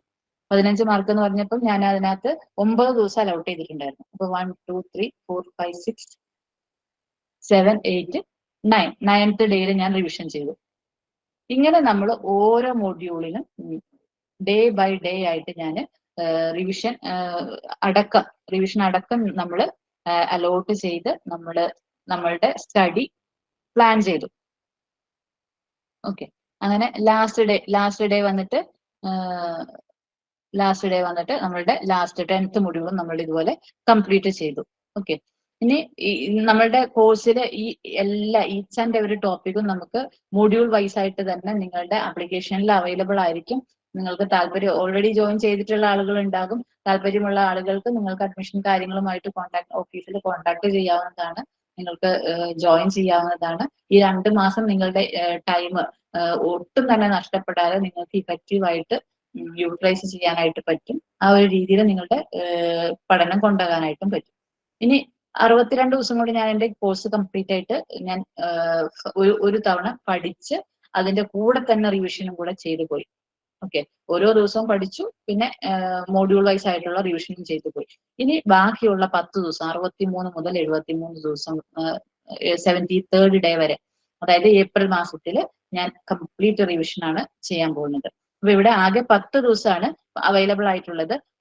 ഓരോ മൊഡ്യൂളിനും ഒരു ദിവസം വെച്ചിട്ട്. അല്ലെങ്കിൽ നിങ്ങൾക്ക് അങ്ങനെ നിർബന്ധമില്ല. കാരണം 5 മാർക്കുള്ള മൊഡ്യൂളിനൊന്നും നിങ്ങൾക്ക് ഒരു ദിവസം വെക്കണമെന്ന് നിർബന്ധമില്ല. അപ്പൊ അതിനനുസരിച്ച് അവിടെയും നിങ്ങൾക്ക് വേണമെങ്കിൽ കൂടുതൽ ദിവസം റിവിഷൻ ചെയ്യേണ്ടത്. അപ്പൊ വേണമെങ്കിൽ ഫസ്റ്റ് മൊഡ്യൂൾ 1ഉം മൊഡ്യൂൾ 2ഉം കൂടെ നമുക്ക് ഒരു 3 ദിവസമൊക്കെ എടുത്ത് റിവൈസ് എടുക്കാം. 3 ദിവസം 4 ദിവസം വേണമെങ്കിൽ വരെ എടുക്കാം. ഓക്കെ, കാരണം 25ഓളം മാർക്ക് നിങ്ങൾക്ക് അതിനകത്ത് നിന്ന് ചോദിക്കുന്നുണ്ടാവും. ഇനി അടുത്ത 2 മൊഡ്യൂൾ 3ഉം മൊഡ്യൂൾ 4ഉം ഇത് വന്നിട്ട് 8 മാർക്കും ഇത് വന്നിട്ട് 15 മാർക്കുമാണ്. അപ്പൊ ഇതിനും വേണമെങ്കിൽ എത്രയും ദിവസം തന്നെ എടുക്കാം, 3 ദിവസം തന്നെ എടുക്കാം. അപ്പൊ 6 ദിവസമായി. ഇനി ബാക്കിയുള്ള 6 മൊഡ്യൂളും കൂടെ നമുക്ക് അതിൽ 7ാമത്തെ മൊഡ്യൂളിന് മാത്രം ഒരു കംപ്ലീറ്റ് ഡേ കൊടുക്കുക. മൊഡ്യൂൾ 7 ഒരു ദിവസം ഫുള്ളായിട്ട് കൊടുക്കുക. ബാക്കിയുള്ള 5, 6, 8, 9, 10 ഒക്കെ കൂടി ഇപ്പൊ 3, 3, 6, 7 ആയില്ലേ, 3 ദിവസം കൊണ്ട് റിവൈസ് ചെയ്യും. ആ ഒരു രീതിയിൽ നിങ്ങൾക്ക് ഇഷ്ടമുള്ള രീതിയിൽ നിങ്ങൾക്ക് ചെയ്യാം കേട്ടോ. അപ്പൊ ഞാൻ ഇങ്ങനെ പറഞ്ഞു എന്ന് മാത്രം. അങ്ങനെ ഫുള്ള് റിവിഷൻ ചെയ്യാം. എന്നിട്ട് 74th ഡേ നിങ്ങൾ വളരെ കോൺഫിഡൻസോട് കൂടി എക്സാമിനേഷന് പോവുക. ഇത് നമ്മളുടെ ഏപ്രിൽ 12 ആണ്. 12/4/2023 ഈ ദിവസം നിങ്ങൾക്ക് എക്സാമിനേഷൻ. അന്ന് വളരെ കോൺഫിഡന്റ് ആയിട്ട് നിങ്ങൾക്ക് എക്സാം അറ്റൻഡ് ചെയ്യാൻ പറ്റണം എന്നുണ്ടെങ്കിൽ നിങ്ങൾക്ക് എന്തായാലും ഒരു സ്റ്റഡി സ്ട്രാറ്റജി ഉണ്ടായിരിക്കണം.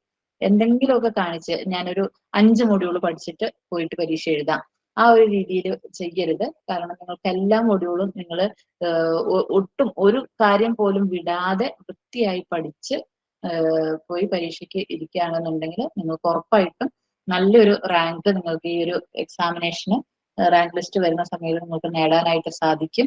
അങ്ങനെ സാധിക്കട്ടെ, എല്ലാവർക്കും സാധിക്കട്ടെ എന്ന് ഞാൻ ആശംസിക്കുകയാണ്.